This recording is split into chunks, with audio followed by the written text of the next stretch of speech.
know he ain't finna start this shit again. I know you ain't finna start that again.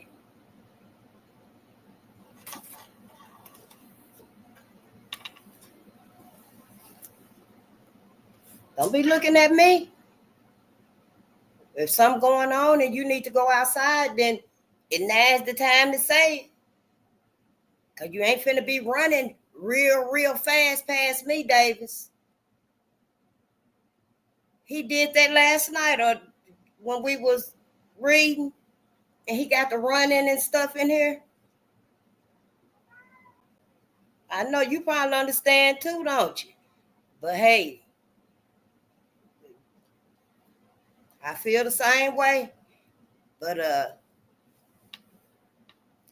you want to go outside? Come on, cause yeah, once you get that work up, come on.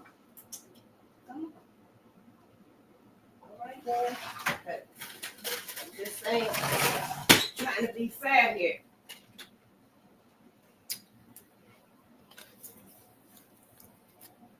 Y'all think he understand the readings and stuff? I don't know. But he done already took out running fast.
Good day, family.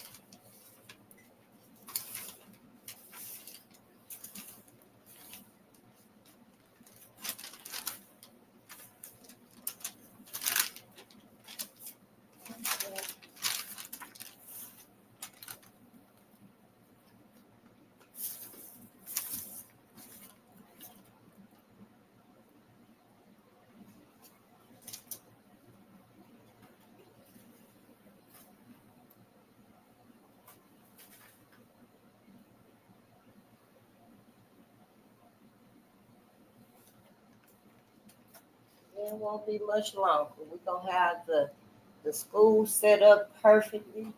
We're going to have our shelves. Everything going to be organized. I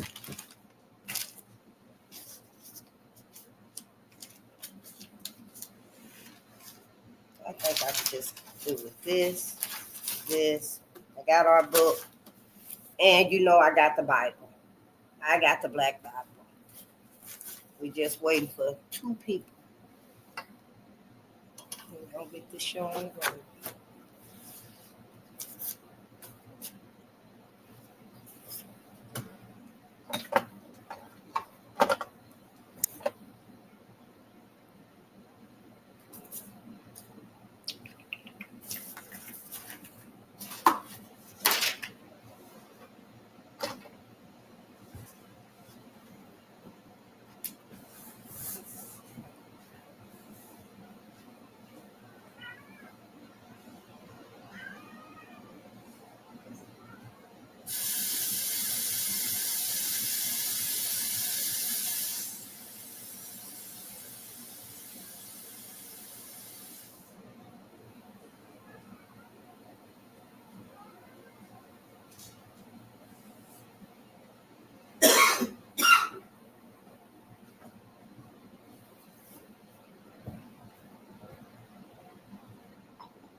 I know.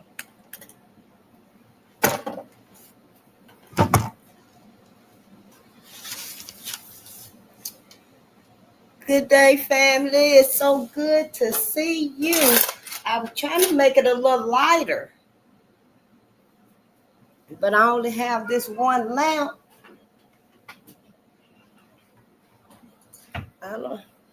Maybe up. No, that ain't it either. I better just leave it right there. At least I can. I don't know. Maybe put it back on the side, and that way when I need to see the book. But it's good to see you, family. I'm glad somebody came in there because I want to just jump to reading. And, let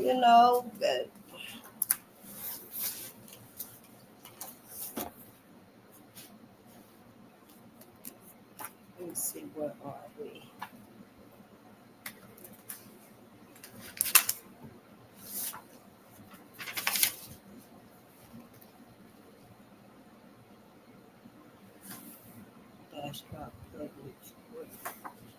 Well, I guess I'll be asking where we all from.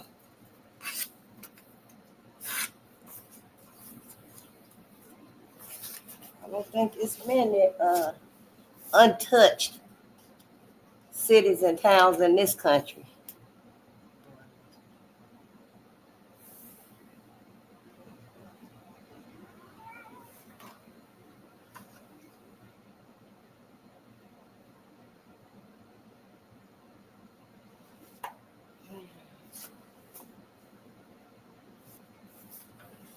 Always do.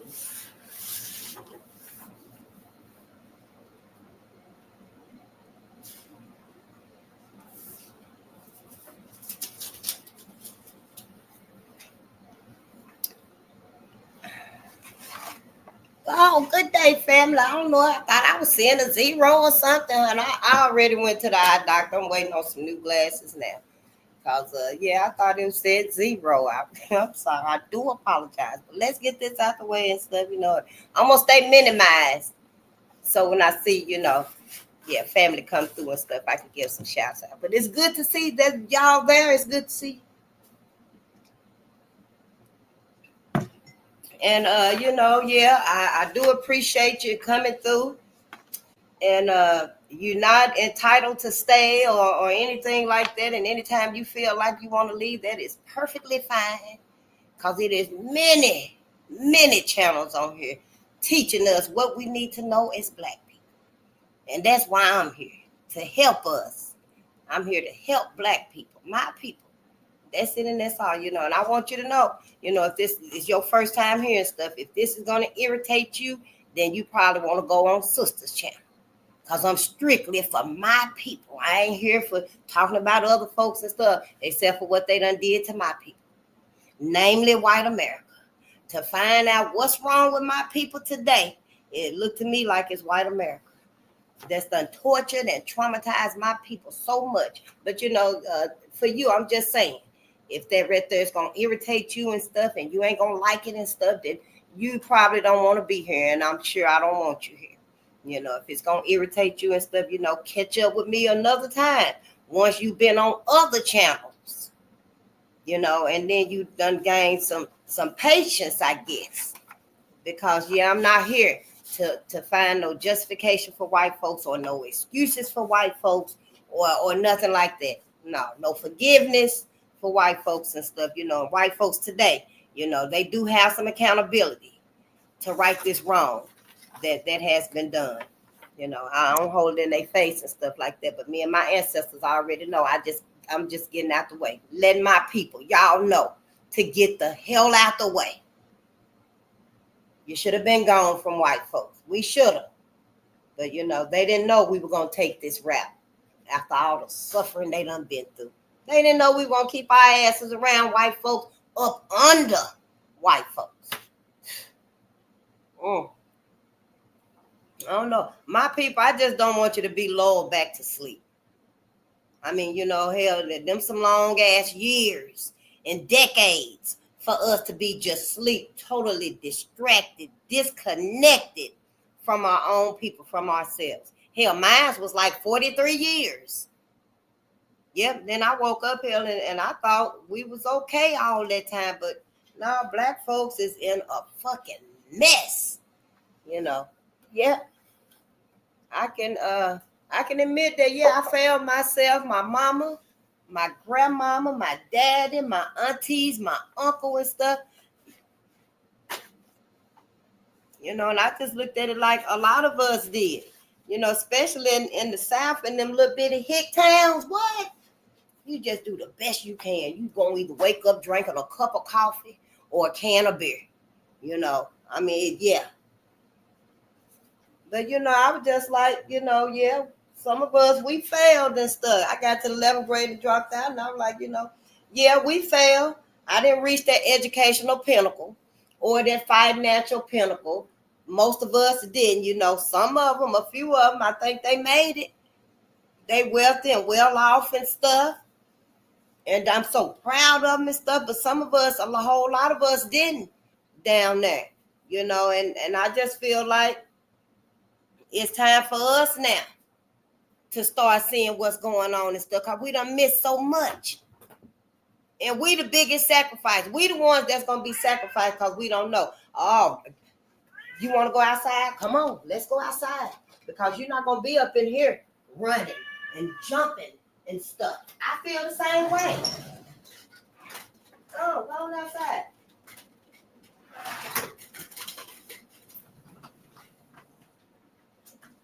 I mean, I think Davis don't want to be hearing all of this and stuff. I don't know how it's it's resonating with him. Our readings, I believe.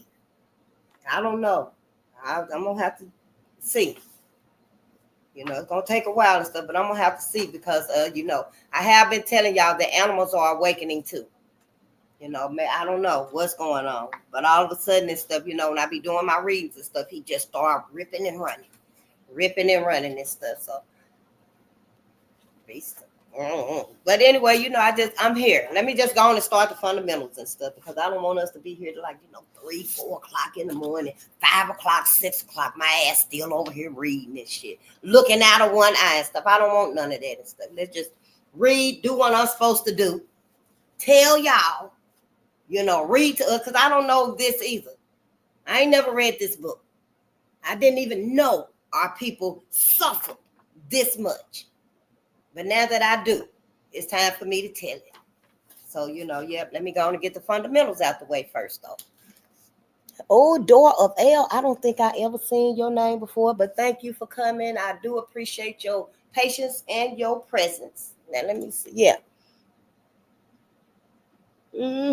Yeah, they have. It's looking like, to me, that's what it is. That's who it is.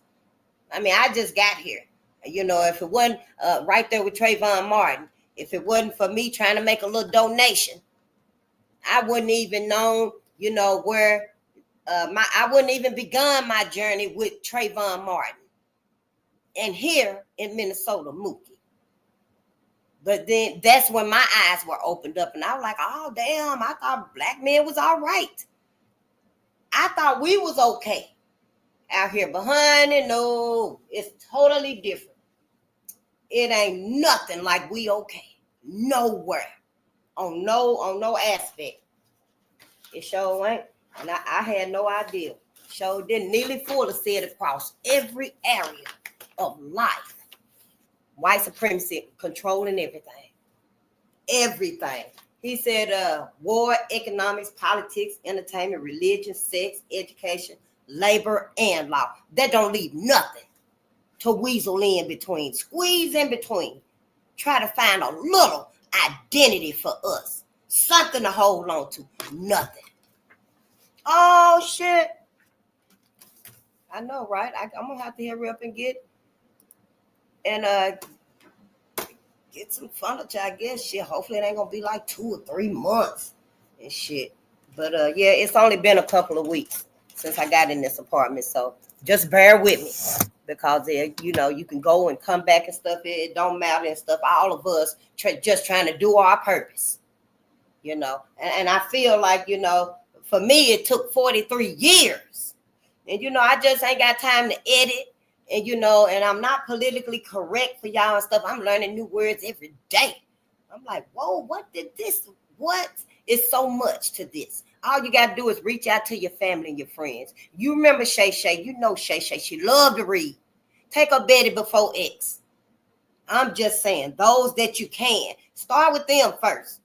That you can, you know, plant that little nugget with. We got to try something for us. Because this is our last chance. After this right here, it will be no more Black people. You know, we together and we making decisions. We looking out for us stuff. It's going to be a whole new enslavement. A whole new enslavement and stuff. You know, I don't know. I guess it wouldn't even be the worst of it if it's us in them little smart cities. You know, I can't even imagine what it's going to be like and stuff. Because we ain't never, you know, thought about no futuristic world. What the fuck? Cashless society and stuff like this. It's unprecedented. I'm just trying to let us know that, hey, something ain't right. Something ain't right, Black people. We better wake up. Shit, look to me like everybody else is ready to let this new world roll on us. Everybody prepare for what's finna happen but us. Shit, you know they'll let some shit happen again. You better quit motherfucking playing. You know, but yeah, I don't want to get distracted and get to rambling and stuff like that about Black people because I'm going to say what I need to say to us. Because somebody should have been told us these things instead of fucking misleading us and distracting us and boosting our heads up and shit like that. Steady dividing us, keeping us apart from each other, not letting us know that, you know, man, you missed that silver lining. Man, that was your opportunity. Man, don't y'all fall for them PPPs. You know, we the ones that put them PPPs together. So I'm just saying, whatever the case may be, ain't nobody used it to benefit us. Sincerely. Not my people. Yep. Layla, go harder. Well, it's good to see you again. Now, I do recognize your name, and I appreciate you being here and stuff, but I done got started now. So, you know, I appreciate you being here. I'm going to maximize this because I don't like to know about the numbers and stuff, and my ancestors said I ain't got to. Yep, as long as I got 2 people here, they said I can just go ahead and let us know what we need to know because we need to remember them. We need them more than ever now, y'all. Y'all been calling on a cat. Y'all better call on a dog, Black people. You better call on a dog right now. I mean, this Jesus and God and stuff, you know, I'm just saying. If all of that is finna lead you to heaven, you in big trouble. Forever and ever and ever, too. Not just big trouble, gonna get your ass whooped, but I mean, you in big trouble forever. The rest of eternity. Yep. Because heaven ain't nothing but another creation of white people. Yeah, it is. I'm trying to explain it to y'all and stuff, so you will have the option. It ain't just heaven and hell. That's what white folks said. That's because, in my opinion, white folks can't go further than heaven. They're not supposed to. Heaven is in the first universe. It's a multiverse out there. White people don't belong in the multiverse. They're anti-life. That's why they don't belong in the multiverse, in the ethers. That's probably why that war is going on. That spiritual battle, that spiritual war in the ethers. Somebody white done got out of heaven, tried to get up in the multiverse and done fooled there. Done got away with it for a little while, I guess, because this war been going on and stuff. Some shit like that. But yeah, you Black people, you better not go to heaven with white folks. I hope you understand by the end of this video right here so that you can at least start thinking for yourself. It's time. Everything being revealed. Hell, even the animals paying attention. You see he got his ass up out of here. Yeah, my cat got his ass up out of here. He like, I'm not finna be up in here every night, every day. No, I know exactly what happened. Because see, other dogs and stuff, they be talking to each other. Animals talk to each other, let each other know stuff. They can't wait to let y'all Black people know, oh man, y'all been the biggest them dogs gonna let y'all know y'all been the dummies. Cause you know, don't be a fool and a dummy. Black America. Don't be no fool and no dummy. But them animals might let y'all asses know, yep, Black people, you already the fool and the dummy. And I'm the last one here. Me and people like me. Me and people that ain't got no educational pinnacle, we ain't got no educational success. Those of us that did reach it and stuff, they ain't coming home like that. They ain't coming home like that. They done got there, and most of them done forgot, where they come from and stuff. I'm just saying that, hey, shit, I don't even go home. Hell, I ain't been home in 15 years, maybe 20 years. I ain't been. I'm just saying though. But when we reach them pinnacles and stuff, we're supposed to use it for us, but we don't. So, yeah, it hurts us. It hurts us. And, I don't know if the ancestors going to send me back home. I don't know. I think they want everybody to bring their ass. Move, get out the way, whatever that means. I don't know. I'm just here to let us know that we need to, refocus ourselves, reconsider some shit, Black people. And, I don't know. I can't be politically correct with you and stuff because I don't know all of that and stuff. I ain't going to edit this. We just going to get it. We just going to read. And that's it. You're going to process this. We're going to process this because we're going to find out what's wrong with us. So let me just get started. I am Face the Nation. We on Bolden Unchained. Yep, Bolden Unchained. We ain't chained to nothing. Not right here we ain't. Not right here we ain't. The only thing I ask right here is don't you be disrespectful to my ancestors. No, don't you come up in here thinking you finna disrespect my ancestors after all they done been through and waited on. No, you don't want to do that. Anybody that's out there that's supporting and loving on and embracing and teaching about my ancestors and stuff that I may bring up or somebody else may bring them up, don't you try to jump on them. No, you better save all that condemnation for white folks, or you better get your ass up out of here. That's all I got to say. Yeah, you can keep your shoes on because you ain't in my house. You ain't in my house on my floor. I'm just saying don't come up in here with no disrespect towards none of my people that's trying to wake us up and let us know what really happened to Black people. That's why I'm here. I'm here to assist Black America. I ain't wishing no harm on other people's. Other people ass gonna be fine. Other people got they bunker. Black people, we ain't got nothing. No, we ain't got. If we had our even half of what we had, we would be using it to help other folks. We would. We would be teaching other folks, helping other folks to make the best. The best bunker, what? We would have did that. We always upgrade for the world, for everybody. That's our contribution. But no, it ain't never been used. Motherfuckers don't want it to be used. Now look at us. Humanity and mankind and motherfucking state. Everybody in danger. Sure wills. So yeah, I'm here to assist Black America and Black media with the uncovering of the many operations, events, agendas, projects, laws, codes, acts, memorandums, documents, experiments. So many. I can't even name all of them. Courses. I didn't even know. I thought memorandums was like memos, like emails. Oh no, they whole documents put together. Plans. So many against Black American stuff. I do not hesitate that everything that is involved in this whole life system, this whole white supremacy system, the whole motherfucking setup is on the backs of Black people. Yeah.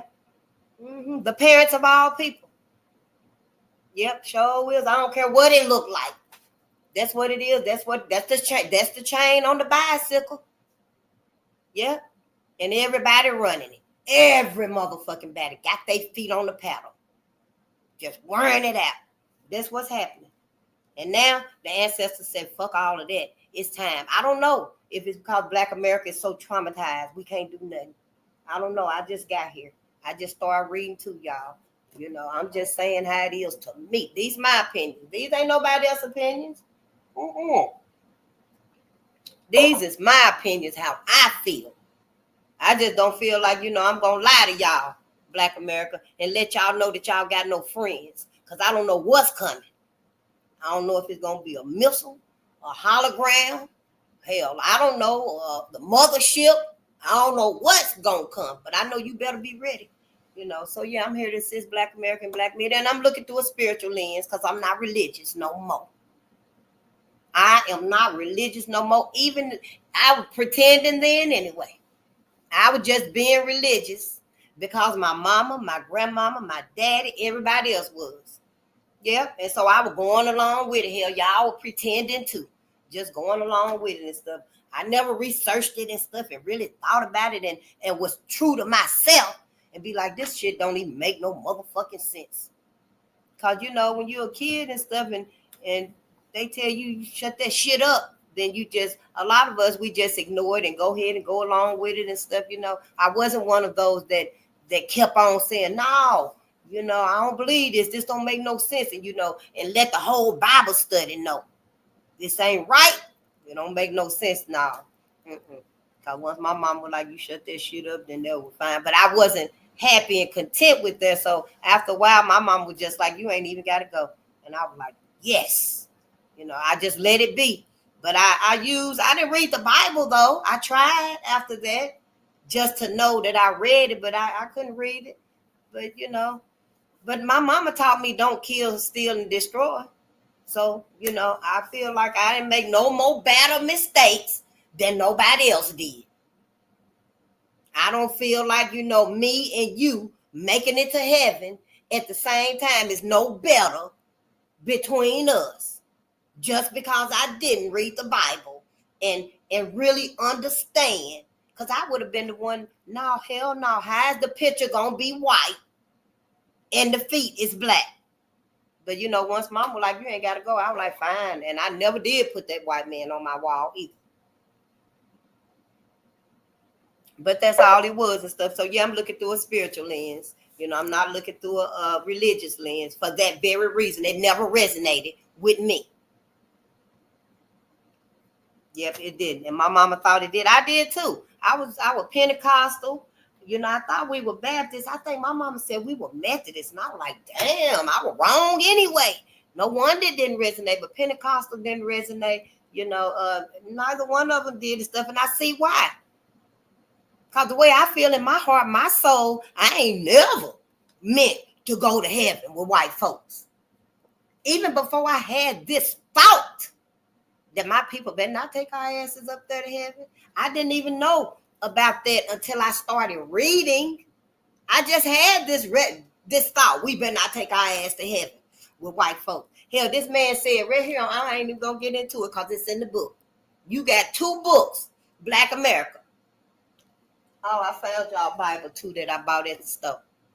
I got that other one that I got, the bigger one, somewhere in one of these boxes. When I get some shelves, I put everything out. But I found it. So you keep this one under one arm.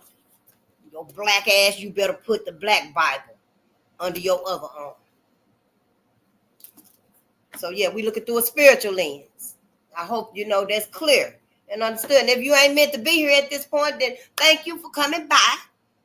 And we'll see you on other platforms and stuff and around at other places and stuff, and yeah, let's just keep the love and teach our people because we got to wake the fuck up before it's too late. Now, shit, is you really waiting on the dogs and the cats to let y'all motherfucking know? Oh, now y'all want to discuss what's going to happen.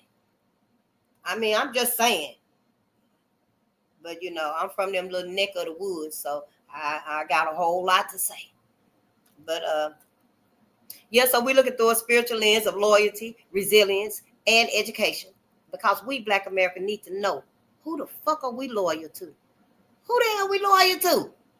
Because we ain't loyal to ourselves. We ain't loyal to our kids, our babies. We ain't loyal to our ancestors. We ain't even loyal to our higher power. We ain't even loyal to our higher power because we ain't even asking them no questions. We ain't asking our higher power no questions that we really need to be asking. Shit, we just hoping and stuff they gonna take us to heaven, I guess. I don't know, y'all ass gonna be up there by your damn self because I'm not going to heaven with white folks. This a new day. We got new information. that our ancestors did not have. Now, our ancestors in these books and stuff was calling Jesus and God. They was not calling Yahweh and Yahushua and Buddha and Krishna and Zoroaster and Horus. They was not calling them and stuff. They was calling God and Jesus. That's where I'm from, the South. That's all I know is God and Jesus. But I'm learning Yahweh and Yahushua and Buddha and Krishna and Zoroaster. And, it's so many of them, and Tamun. I mean, I'm like, wow, is all of them taking y'all to heaven? At this point, that's the main question your ass need to be asking yourself. Yeah, I don't know. I guess it, I get the, I ain't cursing nobody. I be cussing because I know we finna get, I have to learn how to control. I don't want y'all to be thinking that, And what the hell was that? I don't know, but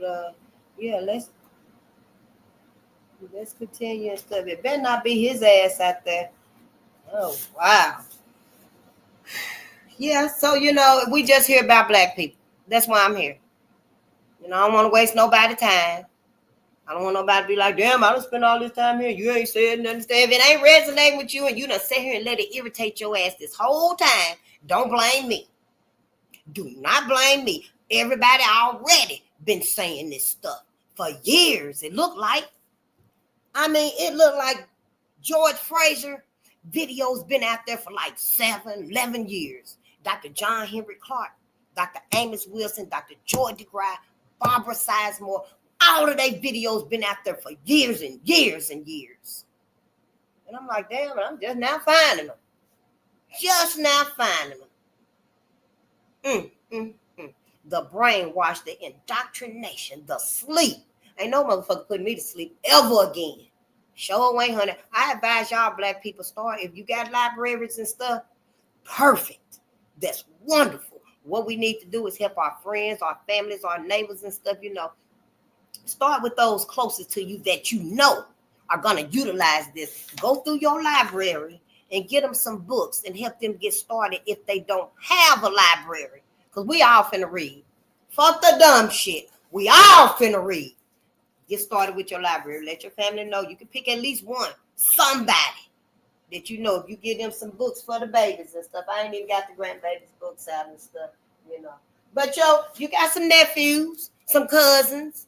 Your best friend got a son that's real, focused and got a logical head and stuff, and he at that age and stuff, maybe 9. I'm just saying.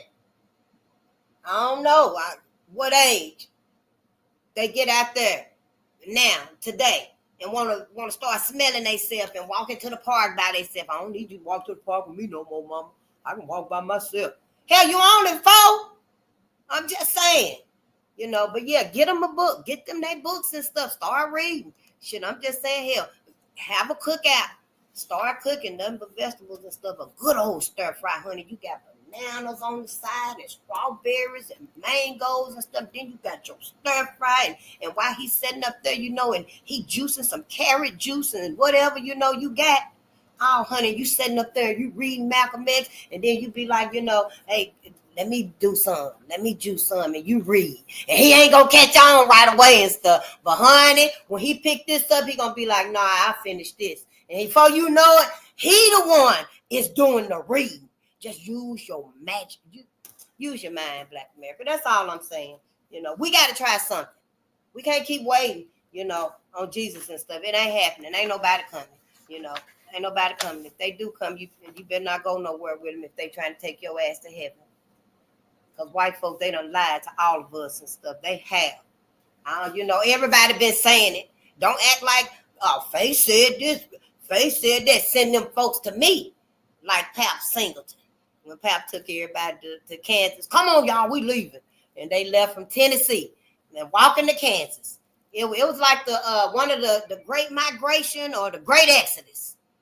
50,000 black people left down south. They went out west, east, north. They left. Yeah. But Pap left Tennessee, and I guess Pap heard about it too. So where he was at, he was like, come on, y'all, we leaving. Yep, and black folk were like, come on, we out of this motherfucker. Let's go. And they all went to Kansas and stuff. Some of them stayed, some of them died because the winters was brutal. And some of them were like, fuck this, we going back down south. We know to stay the fuck away from white folks. Come on, y'all. And yeah. And when they got back down south and stuff, all honey, the white folk was mad. Because they were wondering, where in the hell is our black people? Where's the help?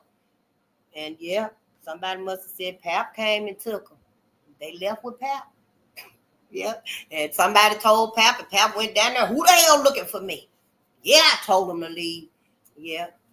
Yeah. So don't act like I'm the only one that's telling us what we need to know, because everybody been doing it for the longest. I feel embarrassed here because I just found out about all of this. I just got here. And and I ain't got time to be, nice and hold y'all hand and sugarcoat nothing. I just don't. It's too late for all of that.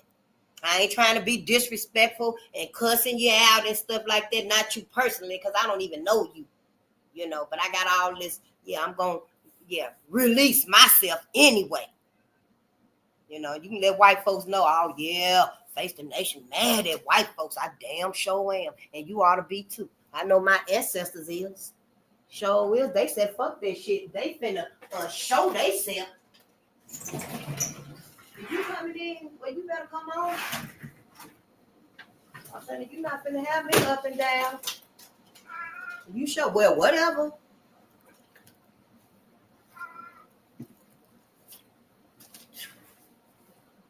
And he got the nerve. Before we get started, let's see. Well, you go back outside with all of that. Yeah, pay attention to your animals and stuff. I don't know what's going on, but yeah. Mysteries of the world. The Map Joy, you coming with some songs. I know that's right. Because we sure need to keep a song on us, y'all. Keep a song in your heart, honey, and keep some gratitude. You better. Yes. Keep some gratitude and keep a song in your heart. Because you don't know what the hell finna happen. You better go way back to the Commodores, black people. You better, honey, you better find that song, that rhythm, that vibration, that frequency that bring you goosebumps again. Make you think about your great auntie.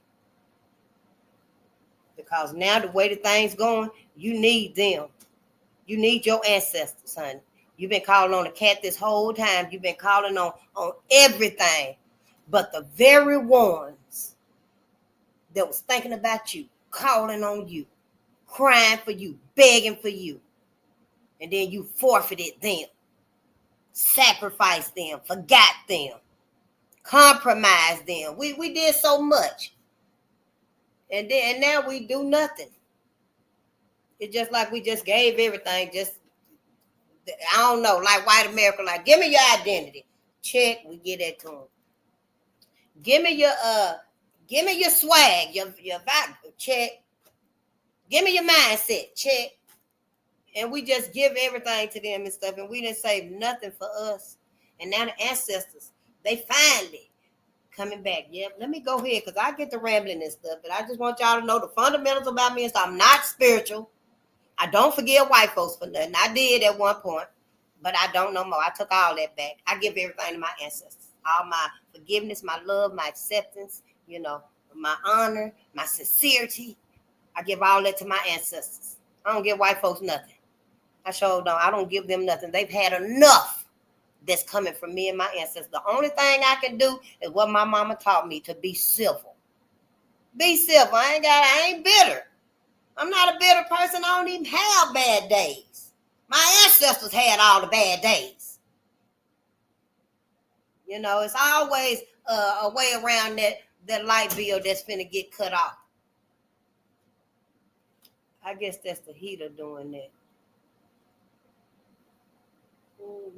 But I don't know. Look at him looking like it's a mice and stuff. Oh, but let's get started. I think that's. Oh, I gotta do the copyright disclaimer, and then we can get started reading.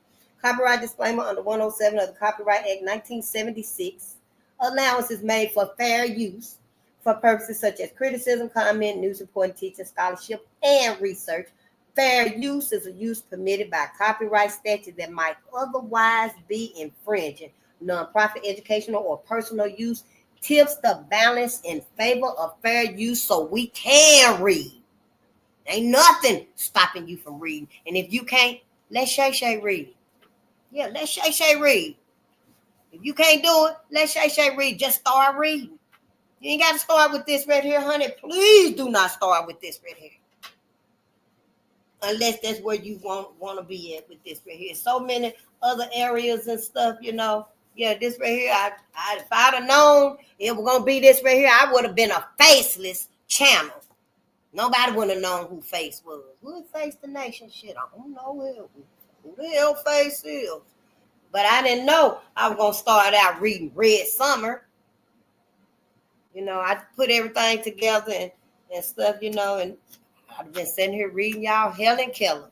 Y'all have been crying and it red in the face and yeah, just thinking about Helen Keller and all the white girls and stuff. But the ancestors said, Face, get Red Summer. There's your book right there. Because I was like, what am I going to start with? You know, after I got everything set up and stuff. And then the ancestors were just like, what you mean what you going to start with? And that's it. That's what we started with, Red Summer. Yeah. I didn't even know we had an awakening. Red Summer, the summer of 1919, and the awakening of Black America. I didn't even know. I just learned about Tulsa when Trayvon was murdered. That's when I learned about Tulsa, but it was only the surface of what happened in Tulsa. Yep. I learned about Dick Rowland and Sarah Page, the lie that was told on Dick Rowland. I think this kid, I ain't gonna say nothing because I don't even know them folks like that way up there, them celebrities and stuff. And ain't no need them being mad at me and stuff because I connected the dots. But his name was Dick Rowland, Rowland. And that's all I knew.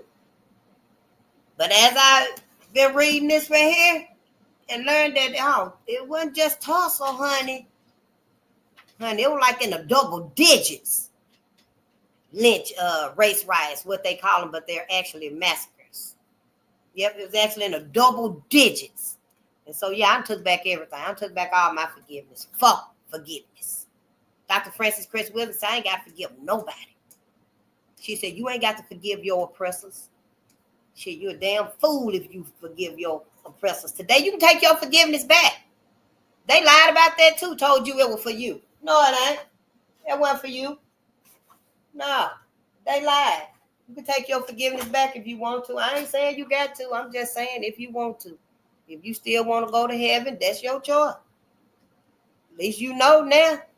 Your ass gonna be trapped because they gonna cut your wings. As soon as you cross that gate, the pearly white gates, and they done told you, Black America, the pearly white gates, you know Jesus is gonna walk you up in there. I don't know if he's gonna have a white face and some brown feet, but y'all gonna let his ass walk y'all to heaven, fly y'all ass to heaven, and you know when you get up there and stuff, they gonna clip your wings, and you gonna be behind that gate, and you ain't gonna be able to come out. And when you come out from behind them gates, on page 64, William Joseph Simmons, he revived the Ku Klux Klan, y'all, in 1915. He said he revived it because he had a spiritual vision of the Ku Klux Klan galloping in the sky. In a vision, the map that was the shape of the United States. This right here is the shape of the United States. This right here is your vision, the book. This is proof. You better not take your ass to heaven. I don't know if Jesus gonna have that white face and them brown feet, but your ass better make sure you take that detour and go the other way. That'd be funny with white face and brown feet. I'm just playing. I'm not being disrespectful. Nothing like that with y'all. High power and stuff like that. But it don't make no sense. Why would you Black people want to go to heaven with white folks forever and ever and ever? It is almost fucking comical. If it wasn't pitiful, downright disgusting, just weak as hell. Just motherfucking weak as hell. I don't know. I don't get it. Yeah. Yeah, you gotta laugh to keep from crying, I guess, sometimes. But look, I ain't laughing at Jesus though. And I'm just saying, some folks is out here saying hell, he never even existed. Some folks is out here saying he never even existed. All of them hard diddies that I called out a while ago and stuff got the same history as Jesus do. So the white face and the brown feet, go ahead and somebody paint it. Go on and paint it. And if black folks, if you're going to be a fool and a dummy, you might as well get the fool and the dummy. Because why would you go to heaven with white folks forever and ever and ever? Why? How the fuck you going to go to heaven with white folks? Not only that, you done trapped our people in heaven with white folks. You done motherfucking trapped everybody. I did too. Yo, yeah, I did too. Because see, I didn't do my research. I didn't do my diligence. I didn't do my critical thinking for 43 years. So, I'm not just blaming y'all asses. I'm blaming my motherfucking ass too. Because we all let our ancestors down. Everybody did.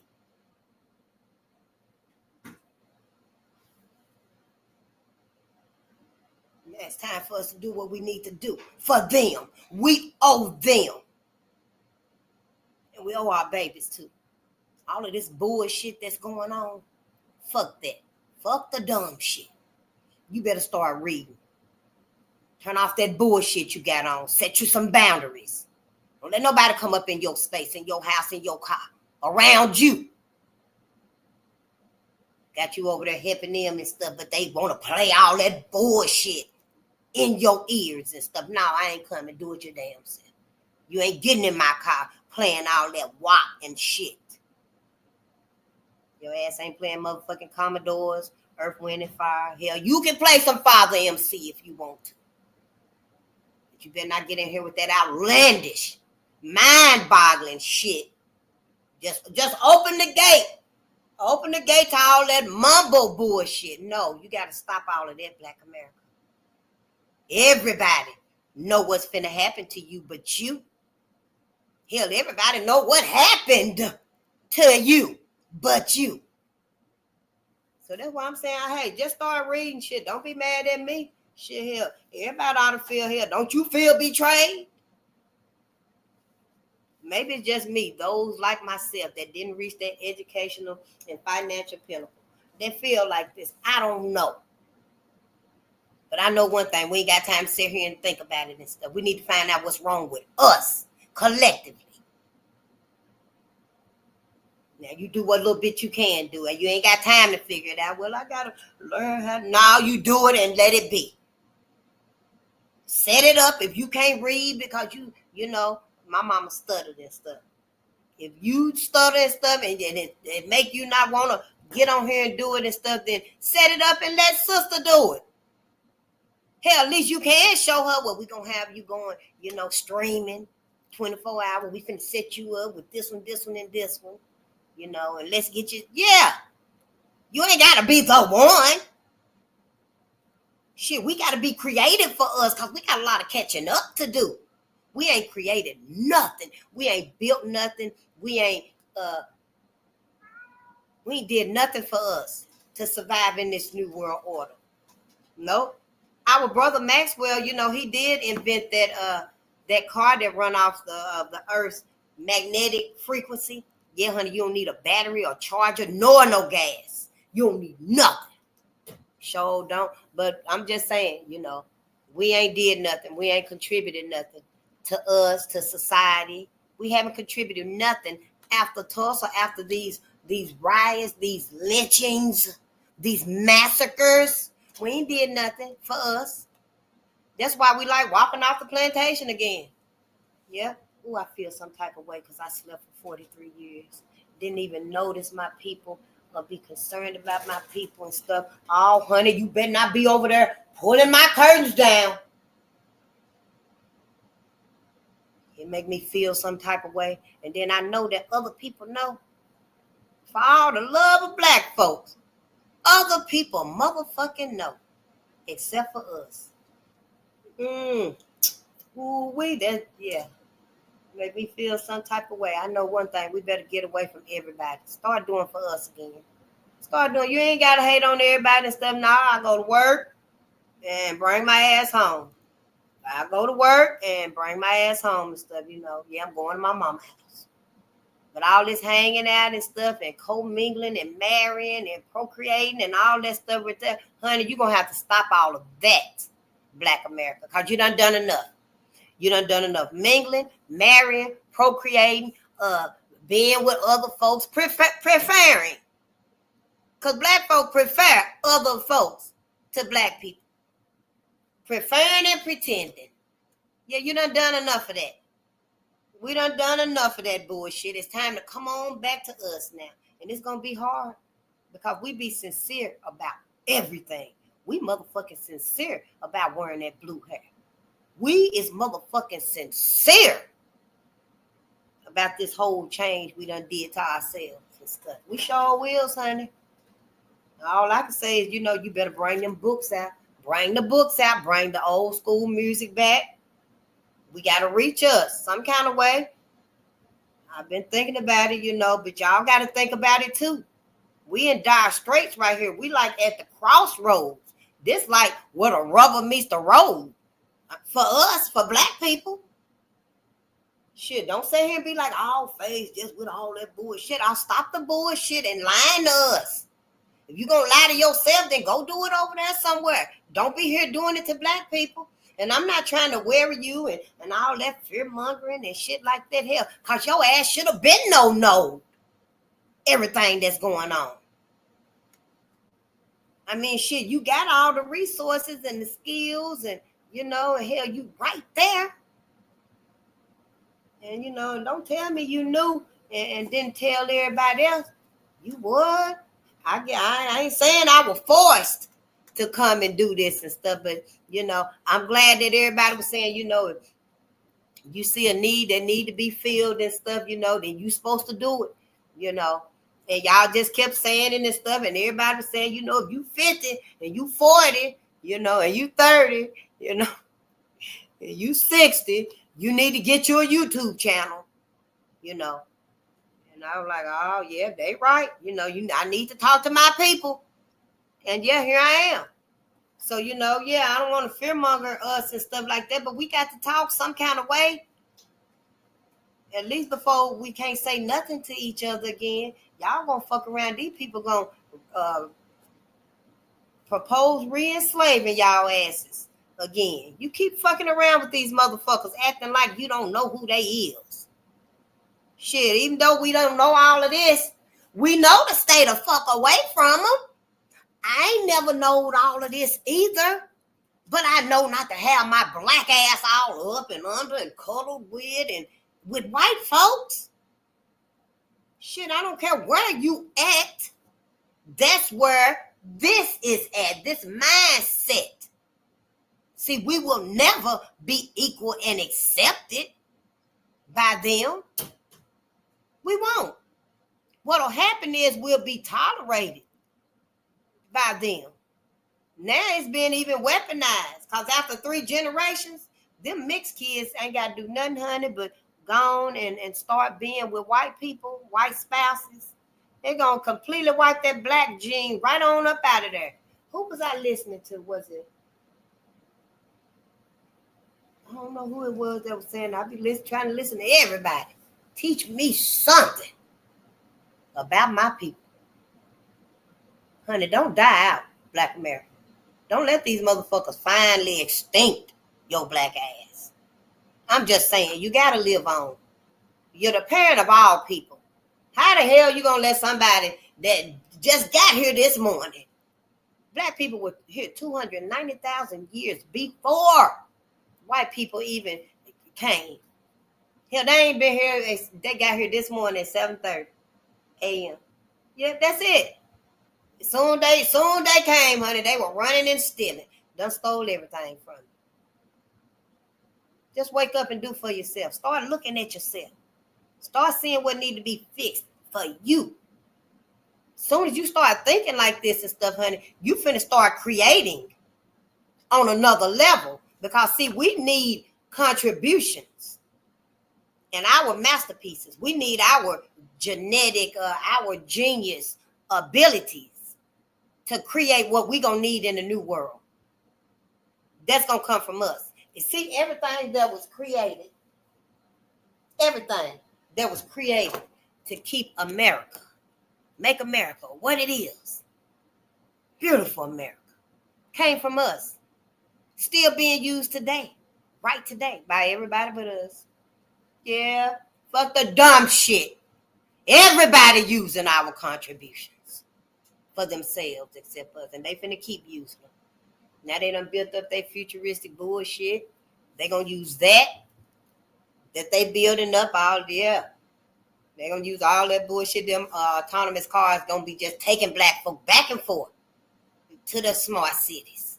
I'm just saying, hell, I don't know. You ought to be thinking what it's gonna be like. I'm trying. It's unprecedented. I'm just saying, black people, we got to start inventing, creating, thinking, focusing, preparing for this new world that's being built up against us. The other folks looked at me like hell. They ready for it. Shit, yeah, bring it on. We ready. We got our train track set up. I'm just saying, shit, yeah. Don't blame me and stuff for what I see that's happening to my people. Because everybody that's got a hand in on this stuff, no, I can't kick them when they down like that. I can't kick Black America when they down like that. Well, you're going to have to do something, or you're going to be down there with them. We're going to press y'all asses too. I can't kick them. I just stomp on them like that, you know. And yeah, well, now, see, that's all you had to do. Well, stomp them a little bit. Now, here, we're going to give you all this gold and land and treaties and stuff. So everybody that's had a hand in that. I don't know. I just got here. I'm just saying, I don't care how minuscule it was. Finna have to pay. Because it led to too much. It led to this mindset that it could be done. And white folks meant it to be forever and ever and ever and ever. And I know it's war. It's always been war. And I know the rest of the world is on fire right now, you know, and black people was not the only ones that was enslaved. I know all of that stuff. Yeah. That still don't negate the fact that my people need to be avenged. My ancestors must be avenged. Justice is deserved. Vengeance belongs to the ancestors, y'all. Yeah. Yeah. I don't know. Well, God better give some of it to them too, because it belongs to them too. Yeah. Vengeance belongs to the ancestors. Some of them we don't even know where their ashes are. I'm not trying to be disrespectful to the higher power. Cosmic energy. I got a higher power, cosmic energy. I asked my higher power, can I seek the truth about my people? I need to know some things. Don't be fooling me. Don't be fooling me with my ever after telling me the dead ain't gonna know they dead. But then, you know, it ain't gonna be no hurt, no pain, nothing like that. And then you're gonna be free, but you're gonna be behind some pearly white gates. God forgive everybody, but a bastard can't get into heaven. So I need to know, well, who lying here? Who lying? Because my people, everything means different for us. I think we need to reconsider some things. So, you know, my ancestors and my cosmic energy were like, yeah, go on and ask some questions, face. Seek the truth. Don't your higher power want you to seek the truth too? Now, I'm just saying, you know, common sense, y'all, is like, you know, where's the justice at?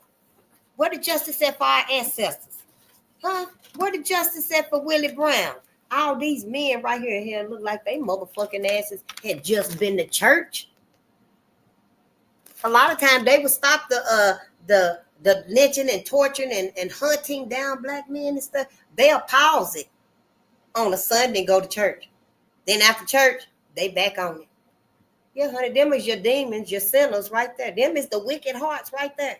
But I'm just saying, where's the justice for Willie if they asked for forgiveness from God and he forgave them and everybody in heaven and Carolyn Bryan and Emmett Till in heaven, and Mary Turner and her unborn baby in heaven with the white man that stomped on her baby after he cut her baby out of her stomach. The only lynching that I know, a pregnant woman, 8 months pregnant, hung upside down by her ankles, her clothes burnt off of her. Who thought of that? Which one of these beasts thought of that? And then stomped on the baby. She upside down, see her baby. And you think they in heaven. Y'all done trapped them in heaven. I did too, but see, that's why I had to free them. I had to let them know, you ain't got to stay up here in heaven. No, you, my ancestors. Because we got new information now. We got new information now. I told him, yeah, you can leave up out of heaven. You can go to the afterlife. Honey, you should have seen them wings coming up out of there. Because their wings retracted. When they were lynched, and all they knew was heaven and hell. When they were lynched and they went to heaven, their wings were retracted because the cosmos, the ethers, retracted their wings, waiting on us to free us now. The animals, the animal kingdom, waiting on us to free us now so we can free them. Yeah, you said the Bible was about y'all, about us black people, and God gave us dominion over the animals of the planet and stuff, but you done sit here and let white folks kill and extinct and murder and go get furs and tongues and teeth and all that kind of stuff from the animals and stuff. Everybody just been waiting on you. Black America. Everybody else got justice and got repaid and, and repentance and stuff. But Black America, we ain't got nothing. Black Africa, we ain't got nothing. Nope. And I don't know. I guess it's a culmination of things. Yeah, that's a new word. It's a culmination of things because, see, we, as the parent of all people, we too traumatized to wake up and save even us. Therefore, we can't save nobody else. We can't save the animal kingdom. We can't save Mother Earth, the trees, her waters, her atmosphere. We can't save none of that because we too traumatized. Then those animals of the planet, the pets of the world, of the planet, beautiful, majestic animals over there in Africa. They motherfucking ass taking pictures, posing up, standing up on top of the lion like this and posing on giraffes and shit. So they waking up on their own. Everything waking up on its own because we can't do it right now. And then, that right there also, though. But then you got to take into consideration that these people, these anti-life people, have created this new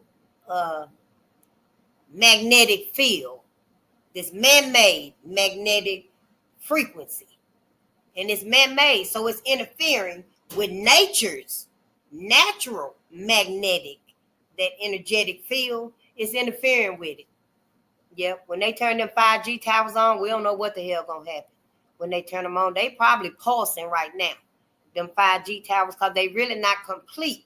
The system is not complete yet. It's coming along though, but it ain't fully complete yet. But when they do get it complete, yeah, the whole planet might just stop rotating. I don't know. But it could be that right there also because they got them colliders into the universe, into space and stuff. And those colliders and stuff, they up there.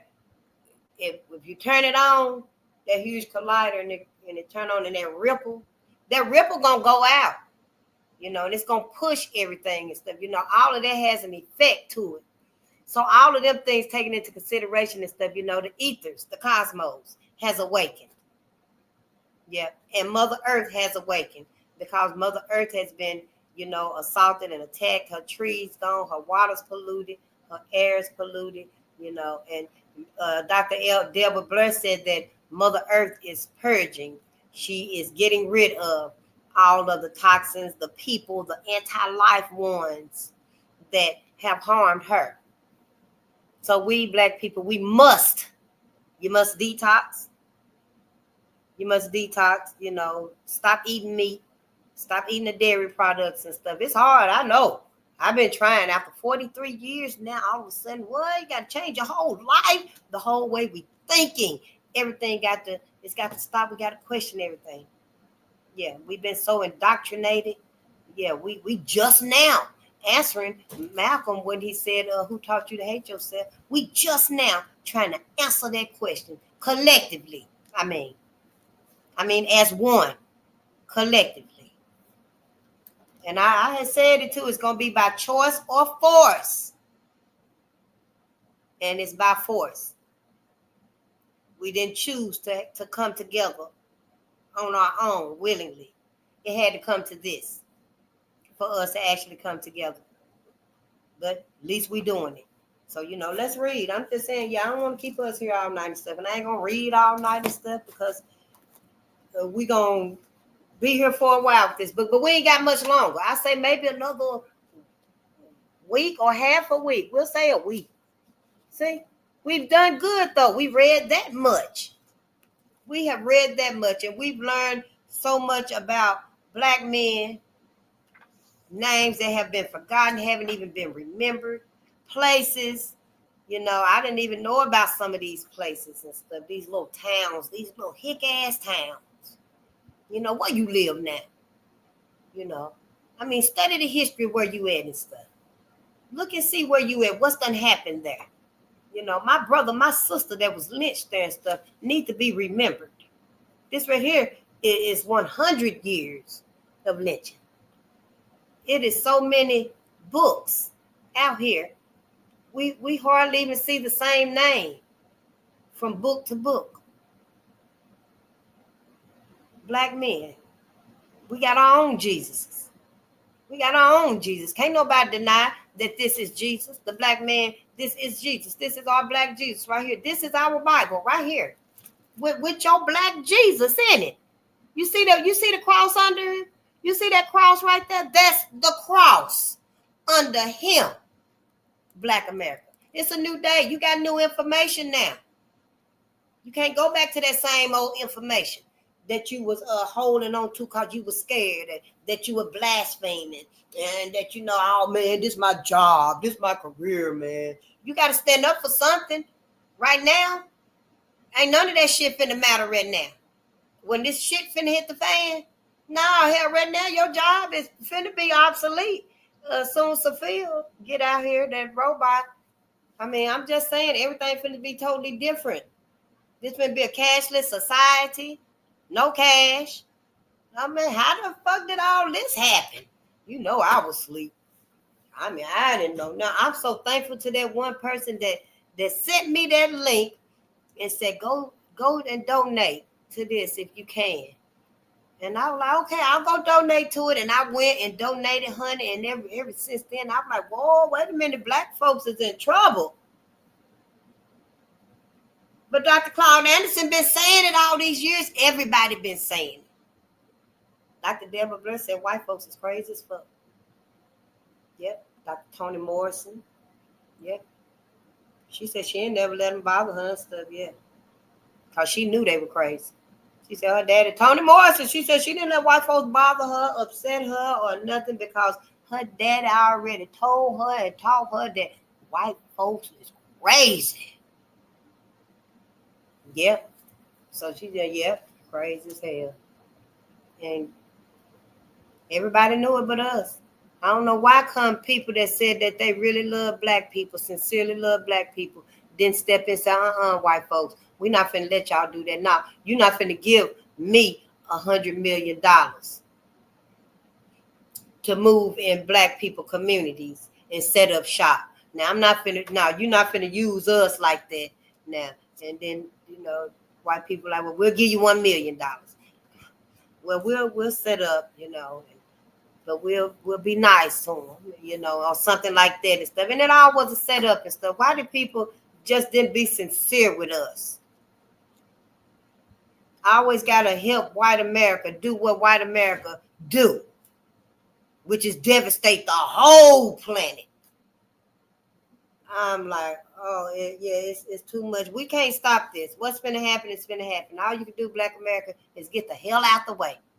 That's all you can do. You better get out the way right here. All this karma that's coming back and stuff. I freed everybody from heaven. Get on up out there if you want to. You ain't got to stay in heaven with white folks no more. So don't, not our ancestors. Now you go there now. You can't get your mind around it. I know the Bible said the Bible said beware of false prophets. It sure did. Beware of false prophets. But it didn't say you can't think for yourself. Use your own common sense. Do you really? This is true. This happened. I ain't never read these. I didn't know about Sam Holt. His real name is Tom Wilkes. Yeah. Once that first media, the white media and stuff used to change the black man name. So it'll throw off his identity, take his identity from him. People didn't even know. So folks, they said it was Sam Holes, and then it became Sam Holt, Holt. But his real name was Tom Wilkes, because it was part of their scheme and stuff. That way he became a character in their bullshit, in their play, in their, I don't know, their story, their creation and vision or whatever it's supposed to be. I don't know. I ain't just no evil. We ain't no evil, wicked people. So it's hard for us to imagine and think and even believe that, yeah, this could happen again and stuff. But honey, history can repeat itself. History will repeat itself. Who done had some therapy? Hell, who done had what is it? Who done had some therapy? They ain't had no therapy. White folks have not had no therapy for the way they have treated black people. And yet right today, with brother Carmela, and I hope he come through this. But for them to now be saying that, oh, honey, I know you ain't trying to bite on me. And for them to portray that black people are a threat to white people. I was listening to one of the videos. Sister told me, I started following and stuff. I don't stay in it a whole lot of stuff. I don't even think I comment in it and stuff. I'm waiting to see what's going to happen and stuff. I just want to say on that, we need to keep our kids, let our kids know here, stop being, always keep our eyes open and stuff. And stop being in spaces where it's just all of them. I know it was raining and he wanted to get out the rain and stuff, but let's not, because if he wasn't able to defend himself, it could have been the other way around. And, and on the other side and stuff, for white folks and stuff, teach y'all kids to stop being motherfucking bullies and stop being damn racist to black people, to all people. Y'all motherfuckers don't own nobody. You owe everybody. You owe us. Every last one of us. You owe us. So, and stop this bullshit. So, yeah, if it's a threat to my people, if it's a threat to animals, if it's a threat to the sea world, the sea life, if it's a threat to the rest of the planet, it's you white people. You are the threat to everybody on this planet. I'm not saying everybody to jump your ass, and I'm not. I'm really not, because I'm not a violent person and stuff. I don't advocate violence. I just want you to know that you're going to have to fix yourself, get you some therapy, because you've done too much devastation for anybody to keep offering you protection, and going along with your sadistic plans, because everybody just here until we not here. This is not the last of life ever after. We live ever after. We live forever. We come back. We different, true. But you're not on earth to be here on earth forever and ever and ever. This earth is not that. That's, I just wanted to say that part about that and stuff, because we got our kids too vulnerable around white folks now. We've got our kids too motherfucking vulnerable around white folks. All these hours and hours and trips and days gone for days at a time on a field trip. You know, I'm just saying. Shit, it's a new day. We got some new information now. Shit ain't finna stay the same like it was. But I got right here who received reparations. I know everybody been, done had their Holocaust and stuff. Boy, you better move. But the Native Americans got reparations, the Jews, the slave owners, the Japanese, the Italians, white folks even got reparations. How in the hell white folks get reparations? These people owe us for what they've done and stuff, right here, right now. Somebody need to tell their motherfucking ass, don't burn another motherfucking dollar. Don't you burn a dollar or melt a dime down. Get that money to Black America. Send it to Farrakhan. At least I know Farrakhan and Brother Ben them, they'll make sure your ass, you going to get to them 10 points. You're going to become dedicated, committed, spiritual, focused, sober. When you get with Farrakhan, you want to get you won't get that check. But yeah, so whoever up there in the higher ups and stuff, you got your education or your financial pinnacle, and you in your position, and you can make them calls and stuff, and let it be known. Well, honey, do it, let it be known. On behalf of Black people, we say, give us the rest of that money and that cash and stuff, because we do not want to be a part of white America in this new world order, in this futuristic society. Nah, we're going to have to, honey, we're going to have to, get us off from all of that, because we don't want to be under all of that construction, and it's finna be autonomous. Everything finna be autonomous. Ooh, honey, I know if that's what a sneeze sound like, honey, he'll be sleeping outside. I don't know, I'm just saying. Yeah, let's read though. Because, I got to talk and let y'all know. So, this might be your first time and your last time hearing stuff, and that's fine. And I thank you, because at least you know. At least you know. And hopefully something, maybe in a few days or a few weeks, something to resonate with you and stuff. And you'll be like, let me open this door so he can get on up out of here, honey, because he ain't got to start doing all that sneezing and hacking and all of that up in here. Oh, no. Leave that door open so he can get on up out of here. And it ain't even got to be like that. No. Go on out there then.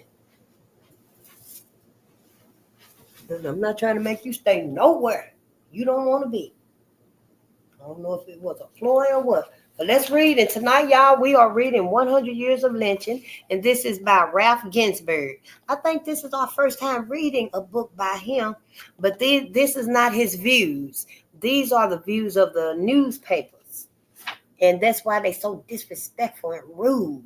When they refer to the Black men and stuff, they just so cannibalistic, y'all. And you can just hear the ravageness in them, the savage.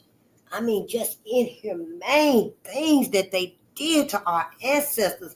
You would think not even animals in the wild do things that exceed,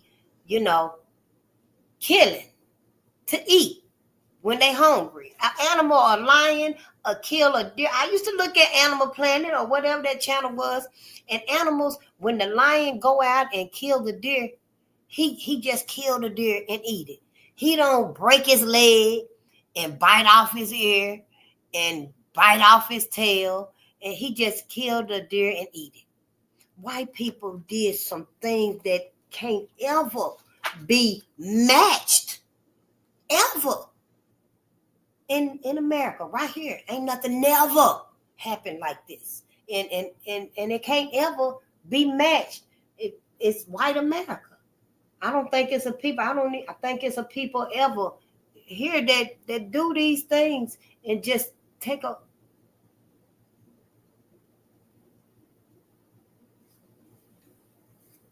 For hundreds of years, and they got worse after slavery. This was after slavery, and everybody knows slavery was horrific.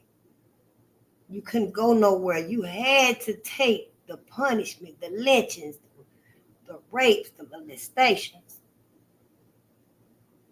And after slavery, they got more brutal, more cannibalistic. It's like, where do these thoughts even come from to do these things to another? And it ain't that, white people, they made themselves believe that black people were animals, were treated as animals and stuff. No, that was a motherfucking lie. They knew exactly who and what, because you don't do animals like that. You don't do animals like that. We got to call this as it is for what it is. I know it seemed like today, white people are the most kindest, generous, realist, and helpful and soft-spoken. But honey, underneath all of that bullshit, lying and pretending, because you done fake the funk like other peoples in the world and stuff, lies this. I'm going to show you exactly what lies under all that pretense that they got going on and stuff, and they can say, no, this ain't us, face, this ain't us right here, honey. But how you know? How your motherfucking ass know? You ain't never had to face it before. They ain't never had to face it before. Now see them right there, men right there? Now when they wasn't at these lynchings like this right here, little kids, little women, pregnant white women was at the lynchings and stuff. All 100 white folks came from all over 10,000, 50,000 white folks at one lynching. They had lynching parties, hanging the bodies up for days in the churchyard. And white folks sitting in church. White folks motherfucking asses sitting in church. Yeah. Sitting in church on Sunday morning. And knowing they done lynched bodies. Yeah. And black people sitting in church. The lynching, the man hanging outside the black church. White people up the street at their church. They smell it too. But black people had their church down the street, down the hill. And or up the hill rather. And the body hanging outside the black church. Yeah. For days. Because white folk wouldn't let them take it down. White folk not let them take it down. So we do got a lot of learning to do. Yeah, and we must ask these questions. If your black ass don't want to ask the questions for life here, you at least need to ask for the afterlife. I don't care, face. I love her enough. I'm gonna stay with her. We got a family. I ain't gonna leave her. We got a family. We gonna stay together. We ain't gonna break up. So I ain't saying you gotta break up. I'm not saying you gotta break up with your family. Y'all been together 35, 45 years and stuff. You got 9 kids, and but you need to decide who gonna live on at this point. Raise them babies right. Raise them babies to know the true history, what's done happened.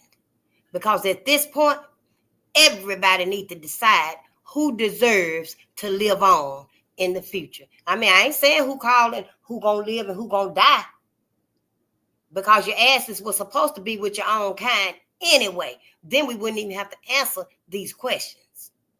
Because at this point right here, Black America, after 3 generations, your black ass can be wiped right on out. Dr. Francis Cress Wilson said that white folks was worried about white genetic survival. Now your black ass about to be worried about black genetic survival. If you don't start thinking critically. See, I'm just saying. I know you're going to love who you love and stuff and be with who you be with and stuff. But if you ain't doing it right, if you ain't using the right information, the right knowledge, then shit, what do you know anyway? What the hell do you know anyway? We all just waking up and learning what's going on here. But let's not lie to each other. Let's not lie to each other. Don't come and tell me, no, face, we're going to love who we want to love and all this. It's being weaponized against your black ass. See, it ain't being weaponized against nobody else. It's being weaponized against you, black man and black woman. See, we got to quit looking at shit like, oh, it ain't hurting other folks. No, they heard other folk yeah, they going through the same thing because of this. Yeah, so your ass will think that, oh, everybody else going through it too. That's just on the outside of it and stuff. But in the thick of things, everybody gonna call their own to shelter. Black America, we ain't got no shelter. Ain't nobody gonna call us to shelter. And if they do, you better not go. They're gonna be eating your ass. I'm just saying. I'm just motherfucking saying. But let's read. St. Louis Argus, May the 27th, 1921. I think we read that one. No, because I don't remember the name. Did I read about Hadley? No, I read about McGee, Arkansas. So, yeah, I think we read it. I guess I have to start marking them, too. Negro who eluded lynchers. This is the Atlanta. Well, I'm going to have to go back and read it because I shouldn't have mentioned it. St. Louis Argus, May 27, 1921. Boy lynched at McGee for no special cause. And I think McGee had 2 or 3 stories. Yeah, there were more than one newspaper clipping for it, but we're going to read it anyway. McGee, Arkansas, May 26. While returning from Halley, Halley, while returning from Halley on Tuesday night, May 17, at about 8:30, at a point not far from the cemetery, Miss Arbella Bond and her escort, J. Sims, were attacked by a Negro who had stationed himself in the road and commanded them to stop their car. The command was unheeded, and shots exchanged between Mr. Sims and the Negro, but neither was hit. The matter was reported to the authorities and the Negro captured and locked in the city jail. It is said he made a confession. Sometime Wednesday night, a mob formed quietly. In some manner, got possession of the prisoner, and this morning he was found hanging to a tree east of town, his body riddled with bullets. The above clipping is the account of the lynching of the Negro boy here a few days ago. The white folks paper published here doesn't seem to try to prevent any facts in so grave an affair. It nevertheless tells of the affair about like all such affairs are related from this section of the country. The facts in the case are these. The boy lynched was not an unknown Negro as reported, but to the contrary was well known here. His name is Leroy Smith, age 14. His home is Lake Providence, Louisiana, where his mother, sisters, brothers, and stepfather lives. And he was working at the time of the tragedy for the Good Roads Company.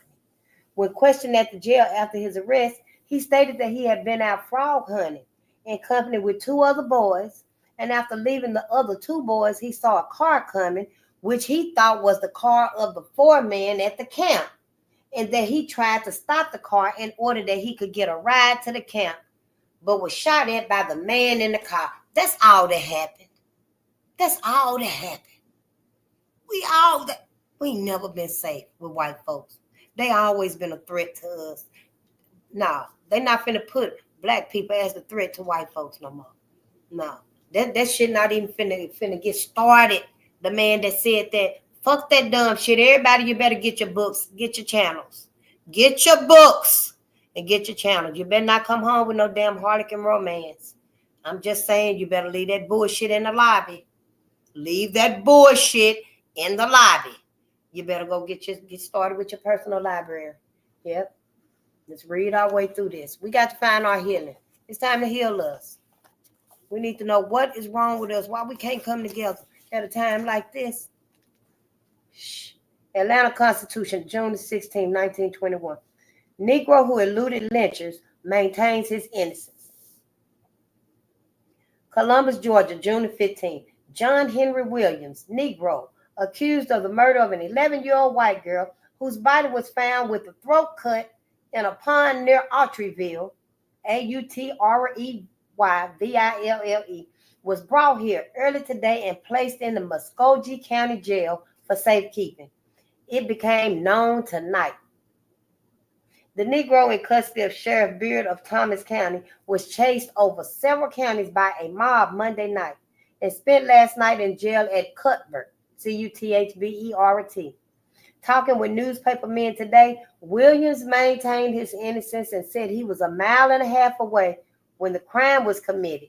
He also denied knowledge of wet clothes and shoes, which officers said they found in his house. That little girl was killed by somebody white, by a white man. All of these murders was. If it was one or two, it was one or two because the white lady and the black man was having a relationship together. But ain't no black man just killed no white woman just because and assaulted no white woman just because. In these times, they weren't doing nothing but trying to love them and be with them, sneak and sleep with them and stuff. And sometimes they were made. The white women would make the black men have sexual relationships with her motherfucking ass. Then when they get caught, she holler rape or he jumped her. And yeah.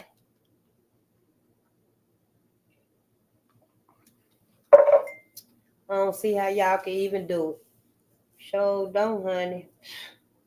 Ain't nobody even mentioned John Hartfield and all your interracial relationships. Have you? Your interracial relationships? Did you ever, and all you getting to know each other and stuff, did you ever even talk about Emmett Till? Did you ever even talk about Mary Turner? Did you? I'm just saying. Baltimore Afro-American, June 24, 1921. Negro burned alive singing, "Near my God to thee." See, that's all they knew was God. God and Jesus in heaven. God, Jesus in heaven. We got new information now. Yes, honey. Moultrie, Georgia. That's Moultrie, June the 20th. Unable to wait until July the 8th, the date set by court for the hanging of John Henry Williams, a small crowd of white men took him from an armed force of 20 officers and burned him at the stake Saturday. Williams had just been convicted by the court of first-degree murder and sentenced to be hanged. He left the courtroom with 10 officers on either side. When he appeared on the steps of the courthouse, shouts came from the crowd. "Let's get him." The officers gave up the man without a struggle, and the mob rushed him to the spot where it is said he killed a 12-year-old white girl. Williams denied his guilt at the trial, and even after he was tied to a tree trunk near the edge of a big pond, members of the mob scattered to gather enough wood to pile around their victim and drew gasoline from their automobiles in order to make the fire hotter. So quietly was the seizure effected and arrangements for the lynching made that only a few persons arrived at the pond on the outskirts of the town by the time everything was ready.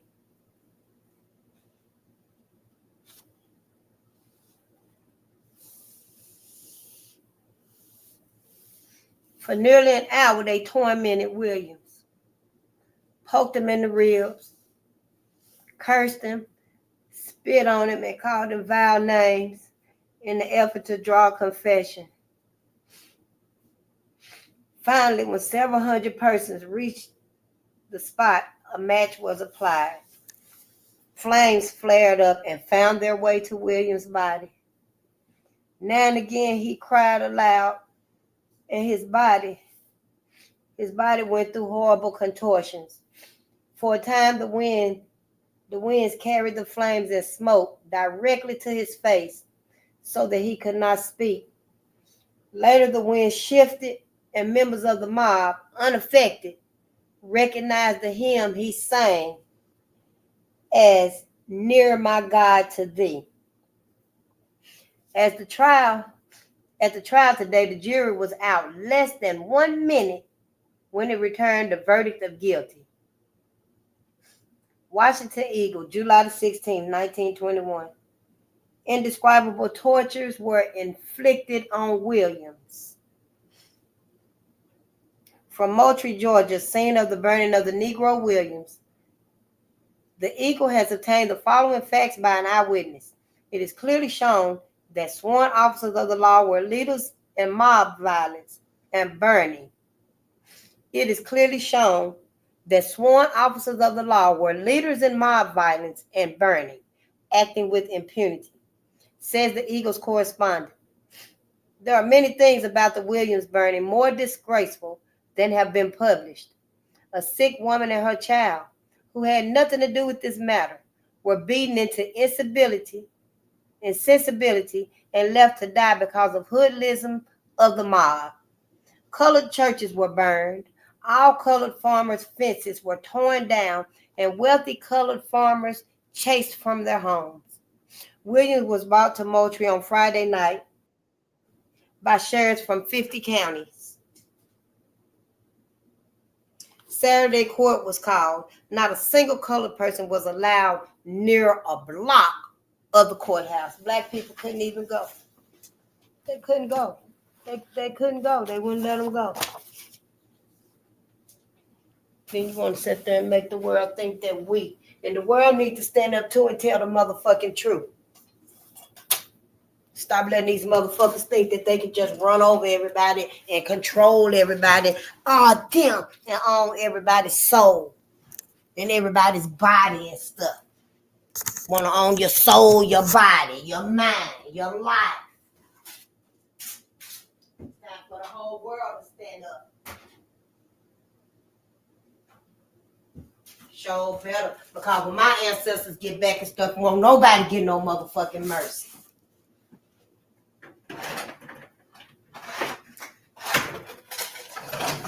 And then what black people do, wake up. I don't care if we have to wait till Malcolm and then Khalid and them step off the mothership before we wake our black asses up. Everybody better stand up for what's right too. But our ancestors know that we so traumatized. We too traumatized to wake up and do for us and stuff, and that we need them. They know it. Our spiritual team, we got spiritual team and spiritual guys and stuff. They know it. All our ancestors, every last one of them. These that we reading about and learning about now, they've been waiting for this so long. They've been so forgotten. Just waiting on us. Well, y'all, please remember us. Damn, call somebody name. Well, somebody ask, what's your name? Oh, my name John Hartfield. Oh, Hartfield. You Janisha Hartfield. Who you named after? Janisha. Oh, I'm named after my great uncle John Hartfield. He was lynched. He was lynched in 1918 and stuff. When was John lynched? Was it 1919, y'all? John Hartfield. And there were like 10,000 white folks at his lynching in Edisville. No, it was Ellisville, Ellesville. 10,000 white folks. It was 1919 in June. The government and the NAACP knew about it. It was like a carnival atmosphere. These lynchings was like an entertainment. It was like the biggest carnival that you could ever even think of. White kids was climbing trees. They was in the trees at John Hartfield's lynching. White kids was in the trees throwing rocks down at him, spitting on him, and dropping leaves, peeling leaves, dropping leaves down on some evil motherfuckers. Probably dropping matches down on him and stuff. And then y'all want to sit there and believe that your heart is wicked. Black folks done got to the end. We damn near on the brink of insanity dealing with white folks. I mean, we can't do it no more and stuff. It's not that, our people are reckless and dangerous and just out there, our hot heads and stuff, can't be controlled and stuff. It's that, this mindset, this torture, this trauma that we have been under and all of this systematic oppression and blockages. Oh, hell no, you ain't finna start running around in here, Davis. All of that has taken its toll on us as a people. And our youth, somewhere along the way between infancy, childhood, and school, and puberty and stuff, they just came to realize, they came to feel that the restlessness in the mind of their body, their spirit, their restlessness was too much. Not even knowing nothing about themselves and about their people, having some semblance of home and and nature, and the godliness inside of us, inside of them and stuff. No wonder they out there reckless and still don't know, still got that restlessness in their mind, their body, their spirit. We can't give them nothing if we ain't gonna give them what they need to know: the good, the bad, the ugly, the savage, the ravishness, so that they will see, honey, y'all is not the ones that's a threat, that's dangerous, that's lazy, that can't be trusted, that's not loyal. Y'all not the ones. Y'all been more indoctrinated than anybody in this whole country, on this whole planet, in fact, because you ain't got no help. You ain't never got no type of attendance, no type of nurturing because of all of this. You just always had to bury it deep down inside and don't never mention it. Even if you feel this in your very every day, you feel something inside of you, Black America, that just won't let you be. It won't let you find no type of sunlight, and you feel the sun when it came from behind the cloud. And it was like, wow, the sun was so bright and stuff, but you couldn't even feel it because you were feeling all this restlessness inside of you. It's because we got to let it out. We got to talk to our babies and let them know. Because once we gone from here, what they gonna be left? What they gonna be left with? This what they gonna be left with? These the books we done read. We ain't got lynchings in Duluth. I had to take it back. We ain't got racial violence in the United States, racial violence in Kentucky, 1865 and 1940. We ain't got that either. No, we ain't got that. We got our own books though. We gonna get them. We're going to get our books and stuff. We ain't taught them nothing. They don't know nothing. All they know is they feel. What they feeling is all of this trauma right here, y'all. It's so much. And if we ain't going to give them the knowledge that they need to deal with that, then we need to let it be known so that somebody else can do it. If you can't do it, shit, then hell, let Farrakhan do it. You can't do it. You can't stand up and admit to yourself and to other people, and especially to us. The hell, we supposed to been out here patrolling our own communities. Hell, everybody knew what the Black Panther Party meant for us to do with their blueprint. Everybody knew what they intended for us to do with it. But us. Everybody using it. But not for us. They ain't even using it right. No, because of us. You think our children, our youth don't know this? You think they don't know we dropped the ball, then try to kick it, then try to pick it up, then try to dribble it? Nothing. Then try to just hold it under our arm, then try to do nothing, just left it there. That's what's happening. That's what's going on. So no, don't let them condemn Black people. Don't let these motherfuckers get to their worst mindset again. And your ass still don't know. I'm just saying, don't sleep through the motherfucking apocalypse. Black America. This right here, honey, it's got the answer on its own. The ancestors didn't really need you, your Black ass, to wake up. They were just hoping that we would pay attention to history. Use common sense. Don't get your damn self trapped up in religion. Oh, I forgive you. Yeah, I forgive. I got to forgive for me. I forgive everything. I got to forgive me. Just keeping everybody in heaven. Every time you forgive your own oppressor, your open enemy. Every time you, Black America, forgive your open enemy, yeah, you further trap our ancestors in heaven. Yeah. And I think I was doing it too unconsciously because I didn't know about all that. But every time I forgave, like Emmett Till, and then when I learned about Medgar Evers, and I forgave and stuff, that just further trapping our ancestors in heaven. Yeah, but not no more. Ain't nobody up there but those that want to be is in heaven. Those that's like, nah, I'd rather leave. Honey, they wings came out. Honey, they all flew up out of heaven. You should have seen. They looked it beautiful, honey. Yep. Sure did, but yeah. That's what happened. White folks can't tell us. Washington Eagle, July the 16th, 1921.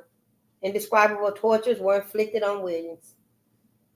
From Moultrie, Georgia, scene of the burning of the Negro Williams. I know I have to start it over. The Eagle has obtained the following facts by an eyewitness. It is clearly shown that sworn officers of the law were leaders in mob violence and burning, acting with impunity. Says the Eagle's correspondent, there are many things about the Williams burning more disgraceful than have been published. A sick woman and her child, who had nothing to do with the matter, were beaten into insensibility and left to die because of hoodlumism of the mob. Colored churches were burned, all colored farmers' fences were torn down, and wealthy colored farmers chased from their homes. William was brought to Moultrie on Friday night by sheriffs from 50 counties. 50 counties. Saturday court was called. Not a single colored person was allowed near a block of the courthouse. The trial took a half hour. Then Williams, surrounded by 50 sheriffs, armed with machine guns, started out of the courthouse door toward the jail. Immediately, a cracker by the name of Ken Murphy, Murphy, gave the Confederate yell, "Hoo-hoo, let's get the nigger." Simultaneously, 500 poor pecks rushed on the armed sheriffs, who made no resistance whatsoever. They tore the Negro's clothing off before he was placed in a waiting automobile. This was done in broad daylight.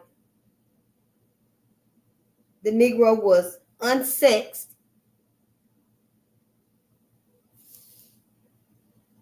and made to eat a portion of his anatomy, which had been cut away. Another portion was sent by parcel post to Governor Dorsey, whom the people of this section hate bitterly. The Negro was taken to a grove where each one of more than 500 people in Ku Klux ceremonial had placed a pine knot around the stump, making a pyramid to the height of 10 feet. The Negro was chained to the stump and asked if he had anything to say. Castrated and in indescribable torture, the Negro asked for a cigarette, lit it, and blew the smoke in the face of his tormentors. He sure did. He lit it and blew the smoke in the face of his tormentors. Let them motherfuckers know.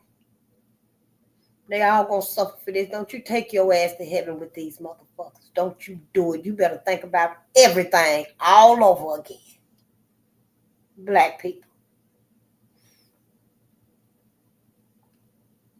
The pyre was lit, and 100 men and women, old and young, grandmothers among them, joined hands and danced around while the Negro burned.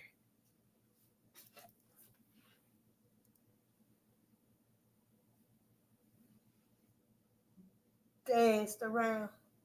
They held hands. White people hold hands. Remind me of that cartoon we used to look at when we were kids, and the Indian to be tied to the tree. And I guess it was like the dog or whatever it was. It was just a cartoon. And everybody be around, dancing around them and stuff.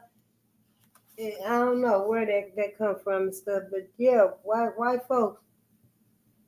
100 men and women joined hands and danced around while the Negro burned. A big dance was held in a barn nearby that evening in celebration of the burning. Many people coming by automobile from nearby cities to the gala event. It ain't even human.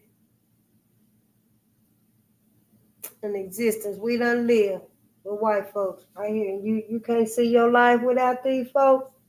I ain't see my life and my afterlife without them. I might gotta go work with them and stuff. Well, now it's a whole lot of Mexicans and other people here, but other than that, I ain't gotta be around them. I ain't finna be around you. You ain't finna be around me. We ain't finna be buddy. You ain't finna be in my house, my car, and my space, and my face. Y'all black folk, you better watch yourself. You don't know what the hell is in their damn attics. You don't know what's in their attics, what's in their basements. You don't know what they mama and daddy still got. What they grandmama still got in their attics and shit. Who got the souvenirs? Somebody still got the souvenirs. All of these places that's being brought up, these towns, all these little hick towns with these courthouses and stuff. And then black people is right there. Right there. And don't even know. Yeah, I'm going to Duluth. I'm going to see where Isaac McGee, Elias Clayton, and Elmer Jackson was lynched at. I show him. I hope I got some my phone and stuff so I can go live and let y'all see it. Black people living there. Everybody should be there every day. Every damn day. How many people still don't even know? New York Sun, at August the 16th, 1921. Second lynch mob desecrates body of first mob's victim. So we're just passing them around. Coolidge, Texas, August the 16th. Alexander Wynn, W-I-N-N, a Negro, was hanged by a mob here yesterday at Datura, D-A-T-U-R-A, Datura. He had been accused of assaulting a 7-year-old girl. Today his body was burned after another mob had stormed the funeral parlor where it had been taken. Baltimore Afro-American, August the 19th, 1921. Mob respects woman's request to move lynching from lawn. Winston, North Carolina, August 18th. A mob estimated at from 1,500 to 2,000 people hung Jerome Whitfield, Negro, suspected of having assaulted the wife of a white farmer. When Whitfield got word early that he was suspected of the crime, he made an attempt to escape. Bloodhounds tracked him down, however. He was brought to the assault victim's home in an automobile. The woman expressed doubt that he was her assailant. The mob deemed the track down of the hounds as conclusive evidence, however, and Whitfield was hanged. The request of the farmer's wife that Whitfield not be hanged on her front lawn was heeded. After hanging him a mile down the road, the Negro was riddled by 1,000 bullets, hundreds of them lodging in his flesh and bone. Undertakers who cut down the body said that it weighed twice its normal weight. There were so many bullets in his body. Remember I was telling y'all that I think it's possible that black people changed their last name when black families had to run out of town because of these lynchings and stuff. You know, it said in Tulsa, 10,000 black people fled out of Tulsa, running for their life. They was all in shock. They was in shock. We've been in shock this whole time. We never had no healing for this. No communication. Just never even able to talk about it. Remember it. Celebrate the resilience of it. We ain't never been able to do nothing about it. And you know, it's a saying called Hajira of black people. It means black people running for their life. Black people running for their life. But I just want to say with Jerome Whitfield, it's Whitfield. I know some Whitfields, Whitfield. Whitfield. And today I was thinking myself, because I had mentioned it once before, about the name change and stuff, like John Hartfield. Is there some hearts in here? Instead of John Hartfield, the Hartfield last name, that name would be shortened to Hart, because Black people were running for their lives and they had to seek a different identity. I don't know. I was just thinking that. Atlanta Constitution, October the 2nd, 1921. Shot for alleged insult. Quitman, Georgia. Quitman. Quitman, Georgia, October the 1st. Ray Newsom, a Negro, was taken from the H.A. Woods farm near Panetta, Florida, Pinetta, Panetta, Florida, late today, and shot to death as he was either turned loose or escaped from the car. He was accused of insulting a white girl. Baltimore Herald, October 19, 1921. Lots drawn for souvenirs of lynched Negroes' anatomy. Lots drawn for souvenirs of lynched Negroes' anatomy. Leesburg, Texas, October 11th. Wiley McNeely, Wylie McNeely, Wiley McNeely, a 19-year-old Negro, was burned alive here last night, accused by a mob of 500 of having assaulted an 18-year-old girl as he was chained to an old buggy axle, which had been driven into the ground to serve as a stake. He was heard to proclaim his innocence. Just before he was fired up, leaders of the mob drew lots for the part of the Negro's anatomy, which they regarded as the choicest souvenir. Bad white folks this ain't normal. This is not normal. As much as it's hidden, as much as it's covered up, as much as it's, oh boy, as much as it seems like it's over with and it's done with and it's not the same, it ain't never been handled.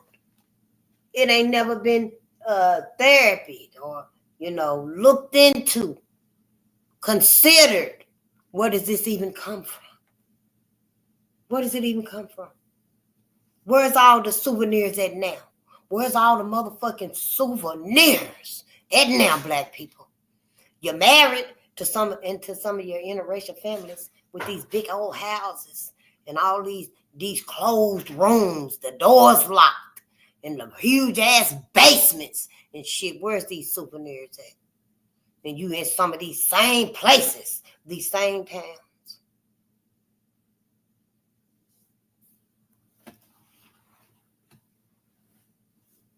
Somebody got these souvenirs. They still got these souvenirs. Houston Post, November 19, 1921.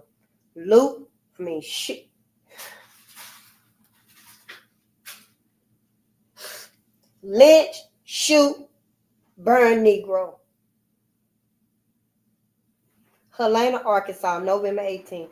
Will Turner, Negro, charged with an assault on a young white woman here Friday, was taken by a mob from a sheriff's posse while being removed to Marianna for safekeeping. And after being shot to death by members of the mob, his body was brought back here and burned in the city park.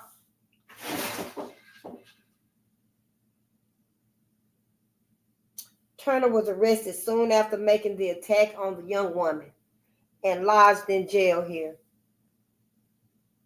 Feeling against him was so high that Sheriff Mays ordered Tex Graves and John Rabb, R-A-B-B, 2 deputies, to take the Negro to Marianna for safekeeping. The deputies were held up a short distance from this city by a mob of 25 or 30 armed men who demanded the Negro. Turner, according to the officers, was taken into the woods nearby, and his body riddled with bullets. Another mob had armed in front of the jail here and threatened to storm the building unless the Negro was turned over to them. The second mob refused to believe Sheriff Mays when he told him that Turner had already been killed by the mob outside the city. They were pacified only when the brother of the victim of the attack was allowed to make an examination of the jail. The second mob waited for Turner's body to be brought back to the city by the first mob, and surrounding the ambulance in which it had been placed, dragged out the body and carried it to the city park opposite the courthouse, where gasoline was poured over it, and the body was destroyed. Then the body was destroyed. They waited on the body. Waited on his body to come back from being lynched so they could destroy the body, pour gasoline on it, and do it again, and do it again, and do it again. Don't you think for 1 minute that this is not real, this is not true. This is just a story that's made up. Somebody got a real fanciful imagination. This happened.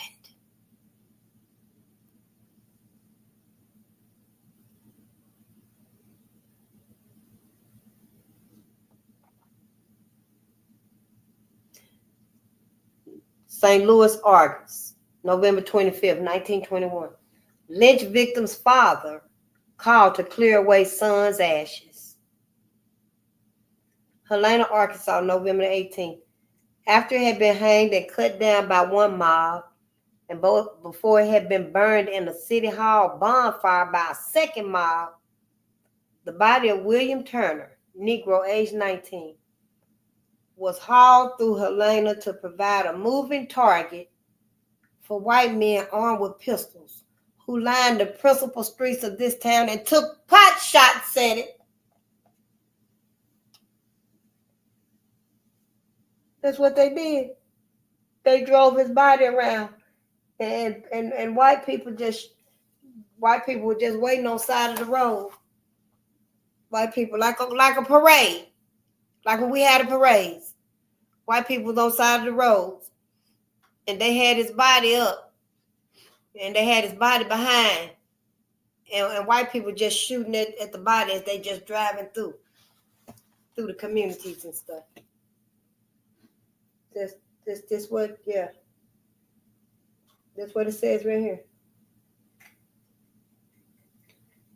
William Turner was hauled through Helena to provide a moving target for white men armed with pistols who lined the principal streets of this town and took pot shots at it. Turner had been hanged earlier for allegedly assaulting a white telephone operator. Turner's corpse was roped to the rear of an automobile and driven up and down the main streets of Helena, Arkansas, at various speeds as white men hooted, yelled, and perfected their marksmanship by shooting at the almost disintegrated remains. No colored folks were allowed on the streets. When the celebrants had had their fill, the body was burned. August Turner, father of the mob victim, was summoned to the park to remove his son's charred remains. Then after that, they went and told the dad, now come and get your son. No, we ain't never coming back from this. No more. Ever. Somebody else, motherfucking ass, finna take the bottom up under white folks. Because it won't be us no more. Nah, we won't ever be under y'all motherfucking asses ever again. And we ain't ever going to spend the rest of our life with y'all motherfuckers in heaven. Fuck that shit. Everybody else, y'all asses, it's y'all turn now. Your ass cuddle and suckle up to white America. And you be the motherfucking scapegoat that they need because we done. You take your ass to heaven with them and you keep them comfortable in heaven. You be there with them because black folks won't be there. I don't think none of y'all can make it into past heaven. I don't think none of y'all asses can make it into the afterlife. And because of this, I sure hope y'all can't. Hope can't none of y'all asses make it into the afterlife. Not where we at. Not where we at. So none of y'all deserve to spend forever and ever and ever with black people. not Black Americans and not Black Africa. You don't. Hope my ancestors come back and do what they need to do. You get out the way, Black America. Memphis commercial appeal. November the 26th, 1921. Negro ambush. Lynched for writing a white girl. Little Rock, Arkansas. November 25th. Some of y'all in Little Rock, Arkansas, you ain't far from it. You know these streets. We all over now. Somebody know these streets, know exactly where that courthouse is. According to information received by the Arkansas Gazette here tonight, Robert Hicks, Hicks, Negro about 25 years old, was lynched Wednesday beside the public highway 4 miles southeast of Lake Village because of a note he wrote to a young white woman. According to the Gazette's information, an effort was made to suppress the news of the lynching, but following a coroner's inquest today, the verdict was telephoned to Little Rock that the Negro came to his death at the hands of persons unknown. According to authorities of the affair obtained later, the Negro came to the girl's home Wednesday evening and asked if she had received his note. A band of men was waiting, seized the Negro, took him about 4 miles from town, and riddled his body with bullets. Black men, what are you even thinking about to even want a white woman today, yesterday, and tomorrow? I'm just saying, if you can't look at her now and ask her, was any of these right here your people? Was any of these your great grandmama, your great granddaddy? Was this right here your great uncle? Can you please tell us now? Because hey, we in Little Rock, Arkansas right now. I'm just saying, we in Duluth, Minnesota right now. Is some of these people your ancestors?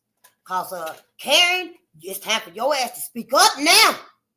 You're going to have to let us know something. You can't keep this hidden no more now.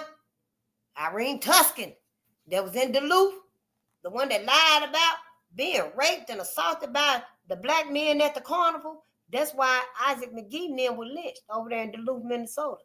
Yeah, that's why they was lynched, because of her motherfucking ass. So you right there now. You right there now. And you ain't been to see their memorial. Don't go up there or nothing. Don't just stand up there and spend your time up there and resonate with it. Don't show them no kind of respect or nothing. And then you walk past it in the summertime with your ice cream. Like Irene ain't cost them their whole life, their whole future, all of the contributions, the love, the nurturing that even the trees would have received from them. Just took everything away from it. You and your white girlfriend, your white boyfriend just walking all over Duluth, honey. Ain't thought about nothing about your peoples. We better wake up. This the last opportunity right here for us to wake our black asses up. Sure will, honey. And if you don't blame nobody but yourself. Don't blame nobody but yourself, because this real awakening right here, you can't help but to wake your black ass up. If you're going to sit there and stay asleep and pretend and play possum now, right now, you is. Yeah, you is. Mm-hmm. Weak as hell. Weaker than a motherfucker. Scary as fuck. If you can't write today, allegedly 2025, when these motherfuckers is literally stripping everything, every contribution that your ancestors done used, done built up, created, and made this whole fabulous country right here being stripped away, right away from your ass. Everything is. And you see the world on fire. You see Black America standing up for themselves, and you still can't find the courage within yourself. In some of these little bitty hick towns, we got our own remembrance. We got our own memories, see. In some of these little hick towns, yeah, we got our own courthouses with this shit done happen. Yes, we do. And I know some of us still in them little hick towns, and we really can't, we can't speak up like that. You can. You ain't got to have no faceless channel. But you better start speaking up for your ancestor. I don't know how creative if you finna be with this. I don't know. Maybe you're going to put it in a book. Maybe you're going to put it in a song. Maybe you're going to make it a poem. I don't know. Maybe you're finna make some dolls and some crochets. Maybe you're finna crochet the blankets, the hair braids that Black women and Black grandmothers and grandfathers used to braid, and them blankets. You know, them blankets had designs on them. Where the slaves, when they escaping, they either would follow the drunken man's path, or the bear's paw, or something like that, because the plantings, you know, they would do it on the blanket. If you see a blanket outside your door or hanging on your clothesline, and it's in the shape of the bear's claw, the bear's paw, then that means we're gonna follow the bear's paw, so we can find the nuts and the berries and the streams, so we can have water. But if it said like we're gonna follow the drunken man's path, that means we're gonna go, you know, riggedy raggedy. So that way the slave catchers can't catch up with you. So, you know, whatever your contribution is supposed to be to your people, you're supposed to do it. You're supposed to do it. I don't know how you're supposed to do it. You're supposed to be creative. You know where you at this point in time. You know where you live at. You know what the atmosphere is like there. You know what the people are like there and stuff. You know what you can do there. If you can't do it like this, faceful, you know, go with it faceless. Go with it faceless. That don't mean nothing, people. We need to listen anyway. We need to be able to listen without having to look. Because, see, when I'm listening to my jingles and mentors and stuff, sometimes I be at the laptop with the TV playing, but I'll be all over the house and stuff. I might run back in here and comment, you know, because I want to, hey, I got something to say about that too. But, you know, a lot of times I'm just trying to listen while you go on with the rest of your day and stuff here. Your ass put on Judge Judy and shit, and you in there washing dishes and putting on dinner, cooking lunch, you know, cleaning up the house. But you got it on in the background. Ain't nothing wrong with having us on in the background either. It's a different day. You got to decide where you're going to spend, you know, your afterlife. This is about life and afterlife. I don't know how simple to put it to you. Let's read, though. What time is it? We ain't going to be here all night and stuff. I think this is it. This is the last one. I'm almost sure. Yeah. And we doing good. Yeah, we doing good. So this is going to be the last one right here. I think so. But let's read. Fort Worth Telegram, December 12, 1921. Nearly dead strikebreaker seized from hospital, hanged. Fred Rouse, RUSC, Negro packing house worker who last Tuesday shot and wounded two striking pickets at Armour and Company's plant, was taken from his bed at the City Council Hospital here last night at 11 o'clock and hanged by a mob of 30 unmasked men. The Negro had sustained a double skull fracture in rioting at Armour's plant Tuesday. He had just finished work and was walking down a line of pickets when halted by the strikers. Some words passed and the Negro drew a gun, firing twice.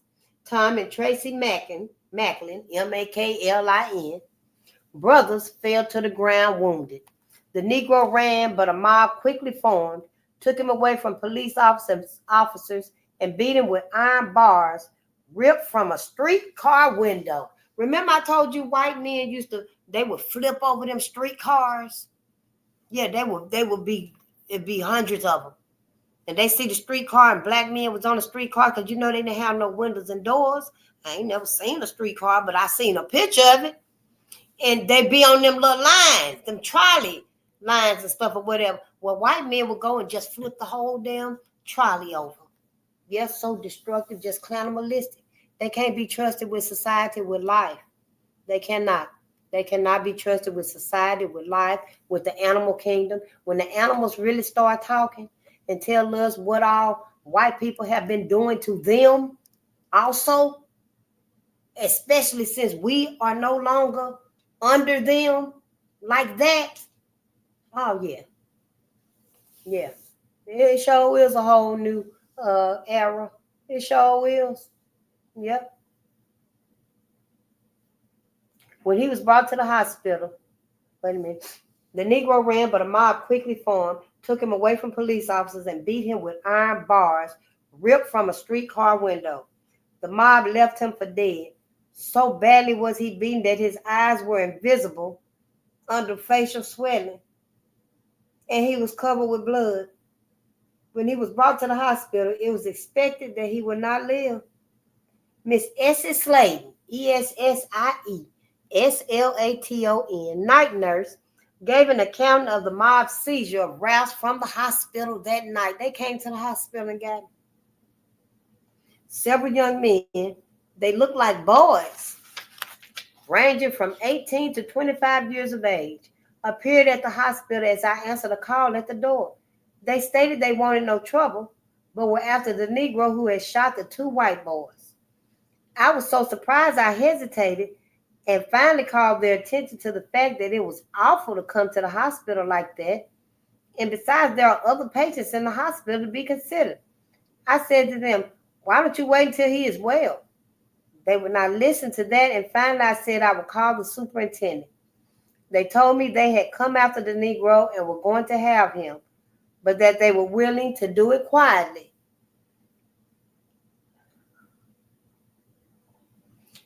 It was obvious that I was helpless, and I led them to the basement to the colored ward and showed the men where Fred Rouse was being treated. I said, he is the one in the corner, but overlooked the fact that there were two in the corner, and the men went to the wrong corner. They nearly took the wrong patient. They began to feel the back and head of the other Negro, who was awfully scared, and he began to shout that he was not the one they wanted. I had told them before that for just two of them to go in and not all of them, stating that the Negro was weak and could not offer resistance. I then came on back upstairs. I called their attention to the fact that he had no clothes, and they had replied that he wouldn't need any. Pretty soon they came, bringing out the Negro, Rouse, almost in a run. The Negro offered no resistance, but was groaning very much. They went out the door with him and said good night to me. As soon as they left, I telephoned the police station. I was so excited I did not get a chance to recognize any of the men. 20 minutes later, Rouse's body was found dangling from a tree by Chief of Police Harry Hamilton. He was bloody and his nude body was riddled with bullets. A revolver, presumably the one he had used on the strikers, was found underneath the tree. Rouse was hanged to the same tree where last December another Negro, Tom Vickery, was hanged. Tom Vickery, Vickery. And I think we'll stop there, and tomorrow we didn't read minutes, oh dear. Maybe we'll read a couple more. We want to try to do as much as we can and stuff, Yeah. Memphis Commercial Appeal. January 14, 1922. Interracial love affair ended by lynching of man. Well, ain't that something? Interracial love affair. Oh, yeah, the ancestors say you just obey. Y'all, whatever your ancestors, your cosmic energy, what your higher power tell you to do as far as the reawakening of us and our people, do it. You don't know where it's going to lead you to. You don't know what it's going to reveal to you.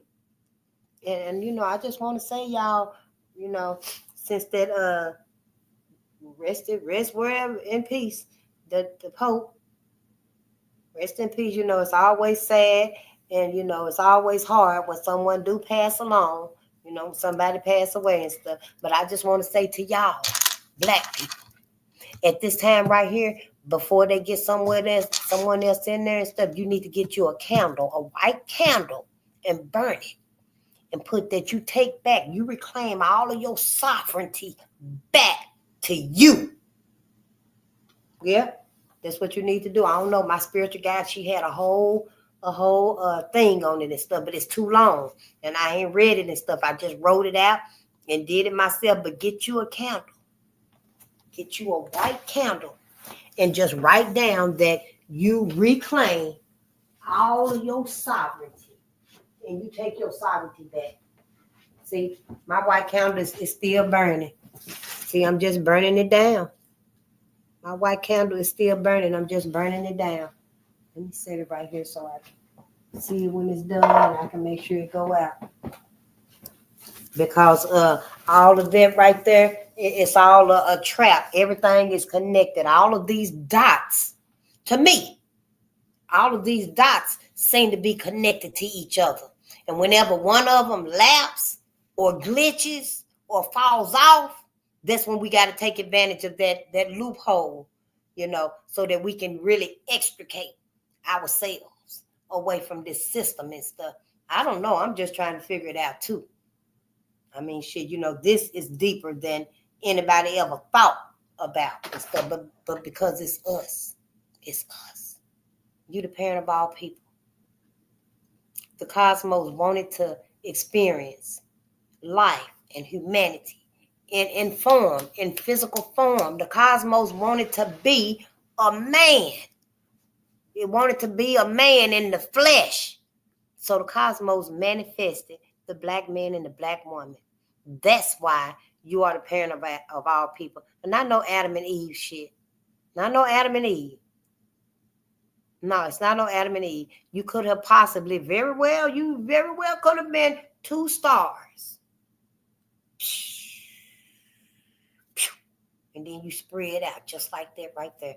And, and you the parent of all people. But, you coming from the rib of a man and stuff, no, you long before then. That might be white folks beginning, Adam and Eve, but it's not yours, black man and black woman. They lied about that. You are the very essence of the cosmos. That's why the black woman's womb is blackity black, black, black, because it's dark like the cosmos, the ethers. It's that blackness, it's that darkness, that dark matter that creates and builds. And, that's where the storms at, the stars, the rainbows, the meteors, the black holes, the novas, the constellations, that's where everything is. That's where life, the essence of life, the multiverse is, the life of the ethers is and stuff. And it's replicated in us. And our womb, the portal to this life, Yeah, it's deep. I know. I just got here myself. I'm just like, whoa, but believe it. Because all that greatness is in you, and it's time to come out. It's time to come out. I know you've been hurt, Black America. I know you're traumatized, because I am too. But see, we got resilience to get through all of that. Just forgive your people. You ain't even got to think about white folks at this point right now. They don't deserve none of this forgiveness, none of this love, this embrace, and this humbleness. They don't deserve none of that. Our ancestors deserve all of this and more. We got to give them what we owe them now. And you got to be okay with it, but fix it where you can talk to your higher power, because I don't want you feeling like, you're a hypocrite. And you're not loving white folks, you're not forgiving white folks and stuff. But you need to listen to your elders and your ancestors. Go listen to Dr. Francis Cress Wells and Dr. Phil Valentine, Dr. Delbert Blair, Bobby Hemmett, Brother Panic. Listen to them and Dr. John Henry Clark, so they can help you gain the strength that you need to stand up for your people. And they're gonna help you accept the fact that you ain't gotta forgive no motherfucking body if you don't want to. That's a whole bunch of bullshit. Cause white folk don't never forgive black people for nothing. Sure don't. And I don't give a damn what they say. Just because Sabrina get along with your ass, don't mean everybody else do. Don't mean that, no, everybody, we'll tolerate him, Sabrina. But we think he's cool. We'll tolerate him, Sabrina. Yeah, till it's time to decide who wants your eyes. I'm just saying, who wants your energy? Because a souvenir go a long way. And white folk, they done refrained and restrained themselves for so long.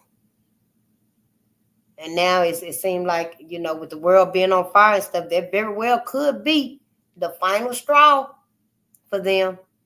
You just better pay attention. Don't get yourself in no weird situations and stuff way out in the middle of no goddamn where, and your ass the only black out there. Now, you know, when your son come telling you, Mama, me and the team going, no, it ain't no game or nothing. We just going out and we just going to ride the country, ride the side, you know, sightseeing, some shit like that and stuff. And it's just your baby and all of them. Nah, if y'all ain't doing the school thing, I prefer you stick around. I prefer you, son, stick around. Get into something else. Because that's where the line need to be drawn, Black America. You can't keep ignoring history and then thinking that, oh, it'll never happen again and everything on fire, but you just don't want to put out nothing. Your ass ain't trying to put out damn fire. Just running from one. Let me run around this fire over here. Ooh, let me run around this fire over here. Ooh, another fire. I ain't trying to put out a damn thing. I'm just saying, but you know, I'm finna go. I just want y'all to also remember, keep some gratitude and a song in your heart. And I'm gonna run through them real quick, you know, just for the purpose of people that may just happen to come by and stuff, which I know y'all know. Cause see, I be coming across some pretty smart people that be letting me know what's up, what's the dealio, how we can get this healing going. And see, I just come and let my people know. Yeah, I just gotta come and let y'all know. Because when you know better, you do better. Ain't that what y'all say? When you know better, you do better. And so all the elders and stuff saying that what I'm learning, I got to come and tell everybody else too. So that's what I'm, all right, I can do that. I can do that. But gratitude, y'all, ain't nobody even got to know why you on top of the world all of a sudden. They ain't got to know about your gratitude and stuff. They don't. You ain't got to tell them why you so happy and stuff. But gratitude, y'all, it shields you from negativity. It used to be where they call you bald-headed and it make you mad. You be ready to fight everybody, pull everybody motherfucking wig off. Because they call you bald-headed. Now, it don't faze you at all because you're so grateful.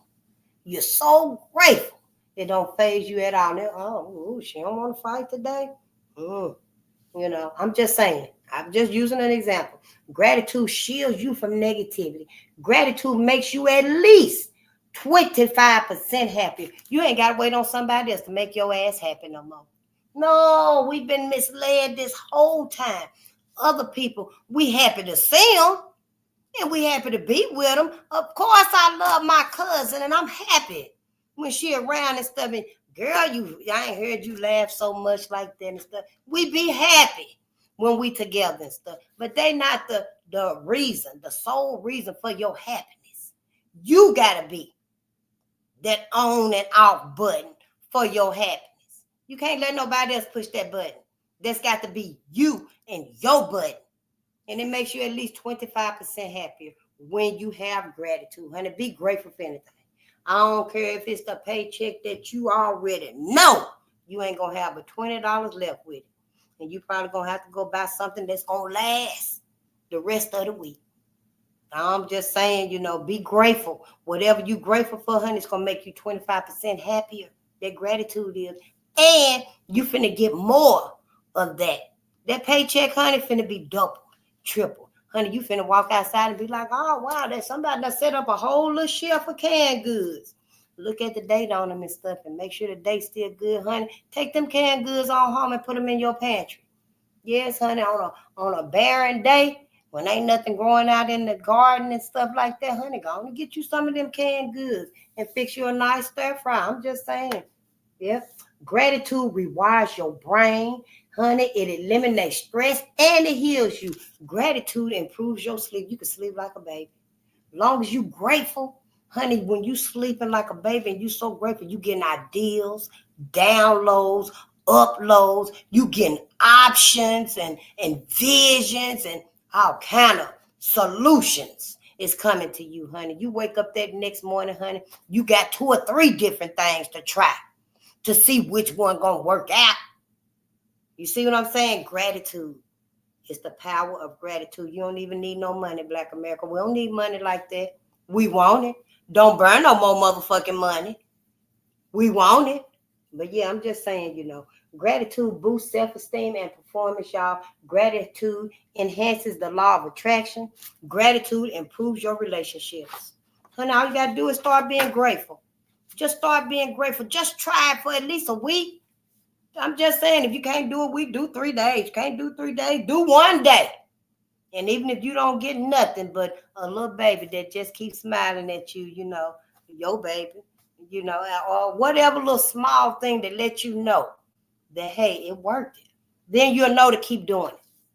This is it. And after this right here, we finna go and, process this and, and try to heal us. Find where we can heal us and our people. How your body reacts to singing. Now, y'all know music is the bomb, honey. I love music. Music is the only activity, y'all, that activates your whole brain. I don't know. I didn't really fact check that. I believe that because music, honey, give me chills all over. Earth, Wind, and Fire. What? The Commodores? Oh, honey. You already know it's our music. That's what they took away from us. They took our music away from us. But your body reacts to music, to singing. You can sing our songs and stuff, y'all, and it will literally heal your body. That's why we got to get back to our music. I would say, don't go past the 80s. Stay safe, because we need that healing frequency right now. After the healing frequency and stuff, and we done healed and done strengthened our people, it's okay to play jam. Jam. Oh, jam. Jam. Teddy, jam for me. Yeah. But right now, we need to get back to that, to that old school. Because we need to shed some tears. We need to release. We need to relate with each other and embrace each other and let each other know that we forgive each other for forsaking us, forsaking ourselves, forsaking our families, our ancestors, our education, for forsaking our history. See, that's what we need to do. I don't know about other folks and stuff, hey, I'm just saying for me, everybody need to get a book and a boom box. Honey, and this summer we need to be outside. Your main street or wherever it be at and stuff, ain't no more arcades and stuff like we had, or basketball courts. But, Main Street, get your boom box. Yeah, you got your car, your moped or whatever, and hey, whatever you rolling in.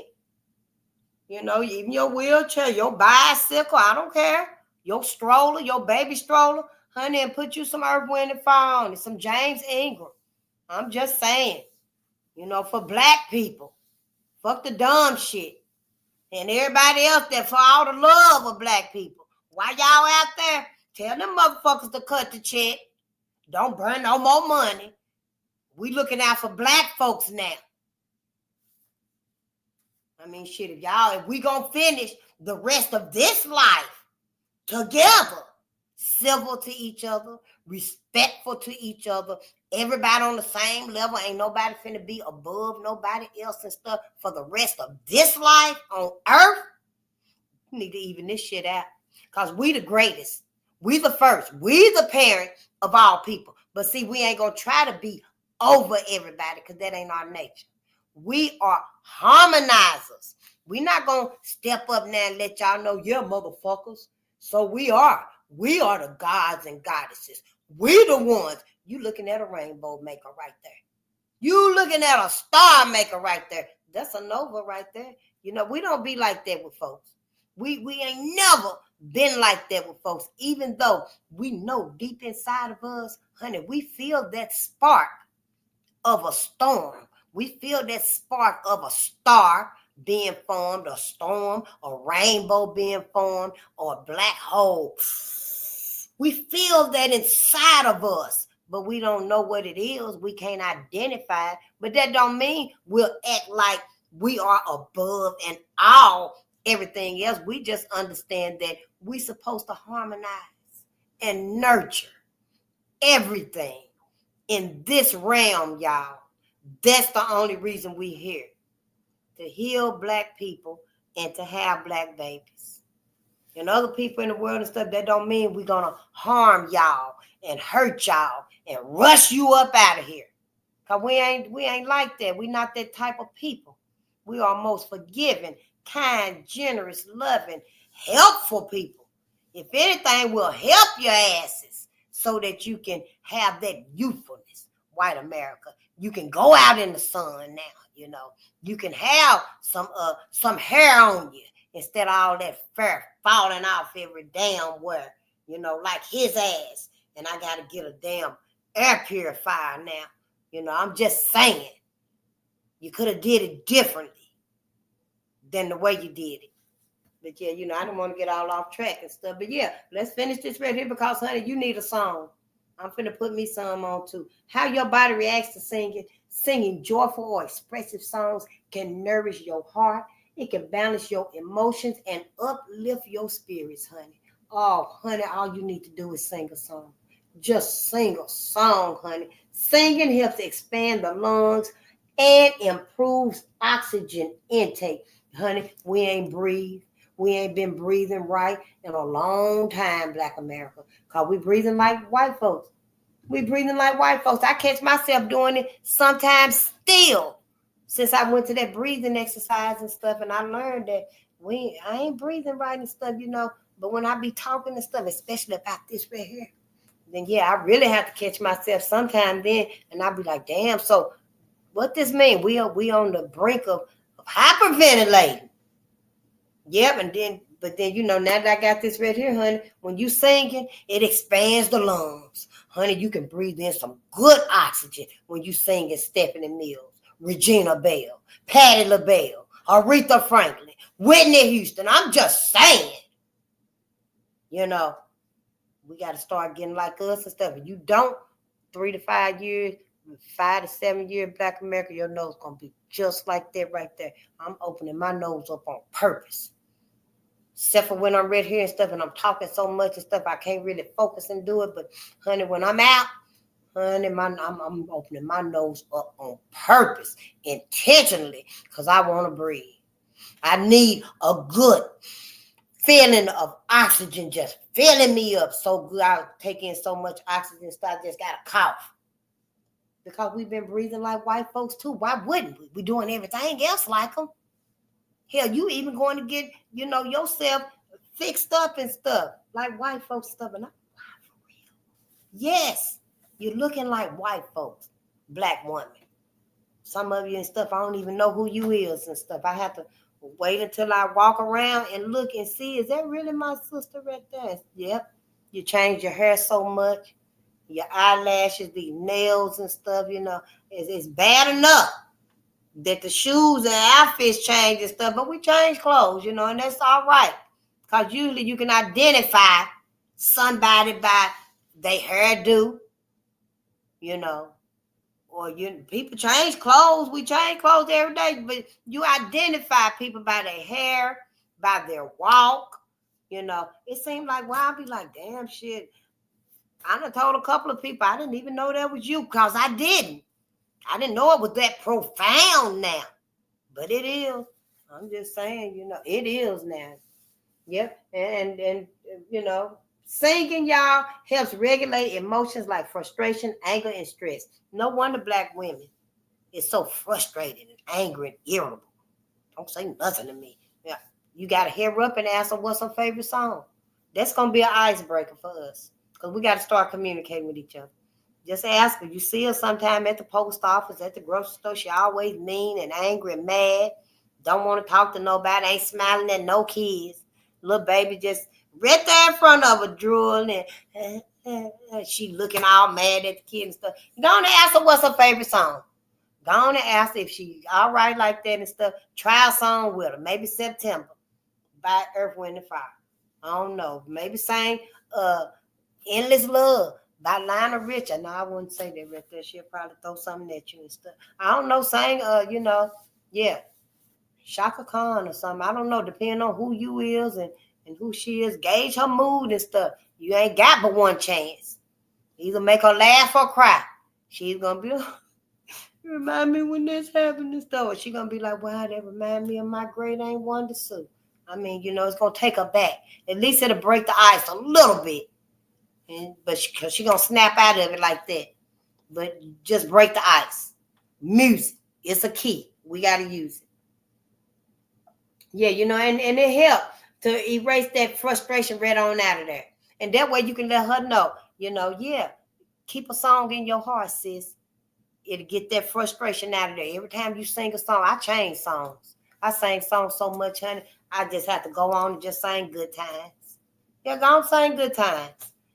Till I think of another song to sing and stuff, because I try to sing all my mama songs. I sure do. That's where it's at. That's where it's at. I'm just saying. Your kidneys, y'all, this is it. Your kidneys, singing can strengthen kidney energy by fostering vocal expression. Honey, when you hitting that high note with Whitney Houston, I have nothing. Honey, your kidneys is too. Yes, honey, you going at it and your kidneys is too. But they getting strong. They getting strong, honey. That way, if you got to help somebody with one, your mama or your child or something, then you can do that. Because then you done strengthen them up and stuff. And then you're eating kidney beans and stuff. I'm just saying, Black America, we got to utilize the keys that the cosmos gave us. Food itself. Oh, y'all didn't eat no meat today either. Y'all went and had me a salad, honey. It was good. And I sprunched like 3 packs of crackers on it. I had 2 dressings on that salad. Do you hear me?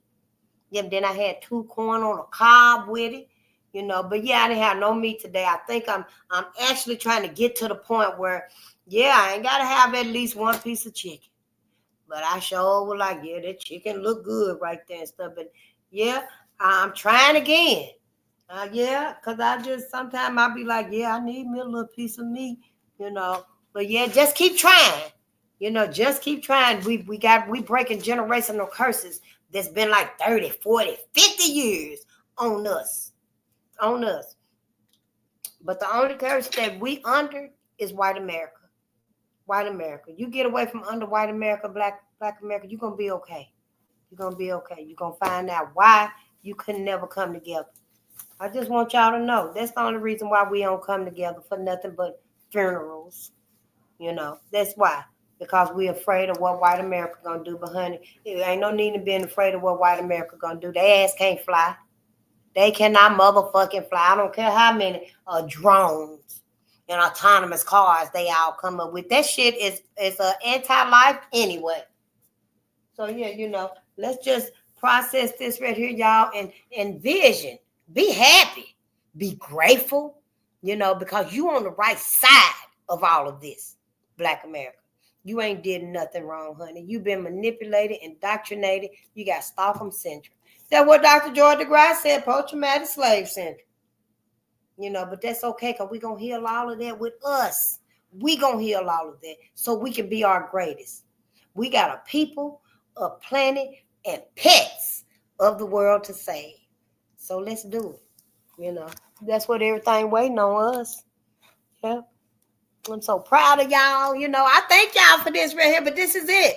Yeah, let's go and get us some rest, honey. Process this because this ain't no easy reading. Where is it at? This ain't no easy readings. What's been happening and stuff. But we did end it on that interracial, and we'll probably pick it up on that interracial too because we need to start looking at that for what it is. Look at it for what it is, and those that are caught in these interracial marriages and bonds and stuff like that, just do the right thing by your ancestors. Now, if your significant other, your white wife, your white husband, no, John, we're not going to do the kids like that. We're not going to sucker them into finding a black man to be with and stuff. Then you got your answer right there on what you need to be loyal to and looking at. Because if you going to y'all don't care if she is your wife for 15, 20, 25 years. If she finna continue to tell you that your ancestors is not important enough for the future of you and their legacy, their genetic legacy, then honey, you got some soul searching to do. Because you and them kids need to be trying to live on the black side forever and ever and ever. See, the white side ain't leaving nothing to live on for but destruction and devastation. But see, your black side, your black genes, your black intellect, your black essence, see, that's got everything to contribute, everything to nurture, to love, to create, to build, to flourish. See, a life, a legacy, a future. Choose black. I'm just saying, I ain't trying to tell you how to love, though. You're going to love who you want to love. I'm just saying. And those of you, that's just not sure and stuff, have your tube side, until you decide, that, yeah, we ain't going to do it and stuff. I don't know. I didn't do it. I had black babies. I'm just saying, and on that note right there, I thank y'all for being here. And, yeah, I'm sleepy, too. Oh, D-Dread, no, I didn't know sometimes you be in here. No, when I get started and stuff, I just be trying to get started. Hey there, D. I know. I just be trying to get started and stuff, and just read for us. Yeah, sometimes you don't even have to say nothing. I do appreciate you saying something, and y'all communicate with each other and stuff and dropping songs and knowledge and stuff for me to look up so I can keep learning, and new books. And I got some new books to add to the book list, to keep buying and stuff so that we can start learning more and we can start working on these issues that's keeping us from coming together. Hell, can you imagine us in these bunker buses and we still ain't getting along? Yeah, we can't. Hell, everybody fighting in the buses, and they're going to be bunkers. Yeah, I saw a black family, and they put a whole bus under the ground. They dug a deep ass hole and they put a whole bus under the ground. It's a bunker, and it was for like a tornado or something like that. And a tornado came and stuff, and that's where everybody went down into the bus. Well, we just got to upgrade it, and make it like a huge block, a huge community block, or what have you. I don't know. We just can come up with some stuff like that. But can you imagine us being there for 3 to 6 months, 6 to 9 months, say if a missile hit over this motherfucker? And, everybody don't get to go to Africa. Some of us got to go up under them bunkers, but we ain't getting along together. We got to fix us. It's very, it's very detrimental that we fix us now. Yeah, but on that note right there, I love y'all and I thank y'all. I love you to life. And our ancestors, I know they so pleased and happy and they so relieved because finally they getting some recognition. Finally. And that's all they ever wanted, because they don't want this to happen to us again. They never thought in their wildest nightmares that we would stay up under white America like we did. They never even thought that, that we would, it wasn't even a consideration that black people wouldn't leave and get the hell away from white America. I'm saying even after we were free from slavery, and in Jane Pittman, that movie, one family stayed with the slaves, but some of us did, throughout the country, the South and stuff. Some of us did stay with the master, and sharecropped and stuff like that, but a lot of us left. But they never thought after 1919, after all of this slaughter and savage and ravishness, they never thought that we would just stay among white people and under them and with them and integrated in with them like we have, gave up everything to be with them. So they never wanted that for us, and they still don't. I don't either. But yeah, I love y'all, and I will see y'all tomorrow. Thank you so much, and thank you, D. Dready, for always being here. And Lele, go harder, and D. That's all right, D. Yep, I love you too, Hank. You don't have to be late and stuff, whenever I'm here, you can come on and stuff, and that's fine. It's just like, we always here, because, I do repetition a lot anyway. Yeah, because I learn by repetition. But yep, I'll see y'all tonight. When maybe I'll watch some other people and stuff, some platforms and stuff, because I have to process this too. Sometimes I listen to music. Sometimes I go and I watch some documentaries and stuff. And one of my subscribers, y'all, got a wonderful song. What is his name? Is it Trayvon Smith? I'm going to have to find it. Because one night I couldn't sleep and I was processing, and I had that song on repeat. And it is beautiful, so I'm going to find it and stuff. But he's one of the subscribers, one of my subscribers, because I be checking y'all out too. I'm just saying, don't be lying to me and stuff that you love my ancestors and you don't. Because if you lying and pretending about it and stuff, they not going to be happy if I'm not happy about it. And I feel like, you've been just sitting here and stagnating and hating on them and them receiving justice that belongs to them. They not going to be happy at all. The ancestors not. So, so I don't want to feel like that about nobody. I don't want y'all to feel like that about me because I'm not no threat to nobody and stuff. I'm just trying to wake my people up so that we don't spend our ever after with white folks. That's all I'm trying to do for my people. Yeah, you should be doing it for your people too.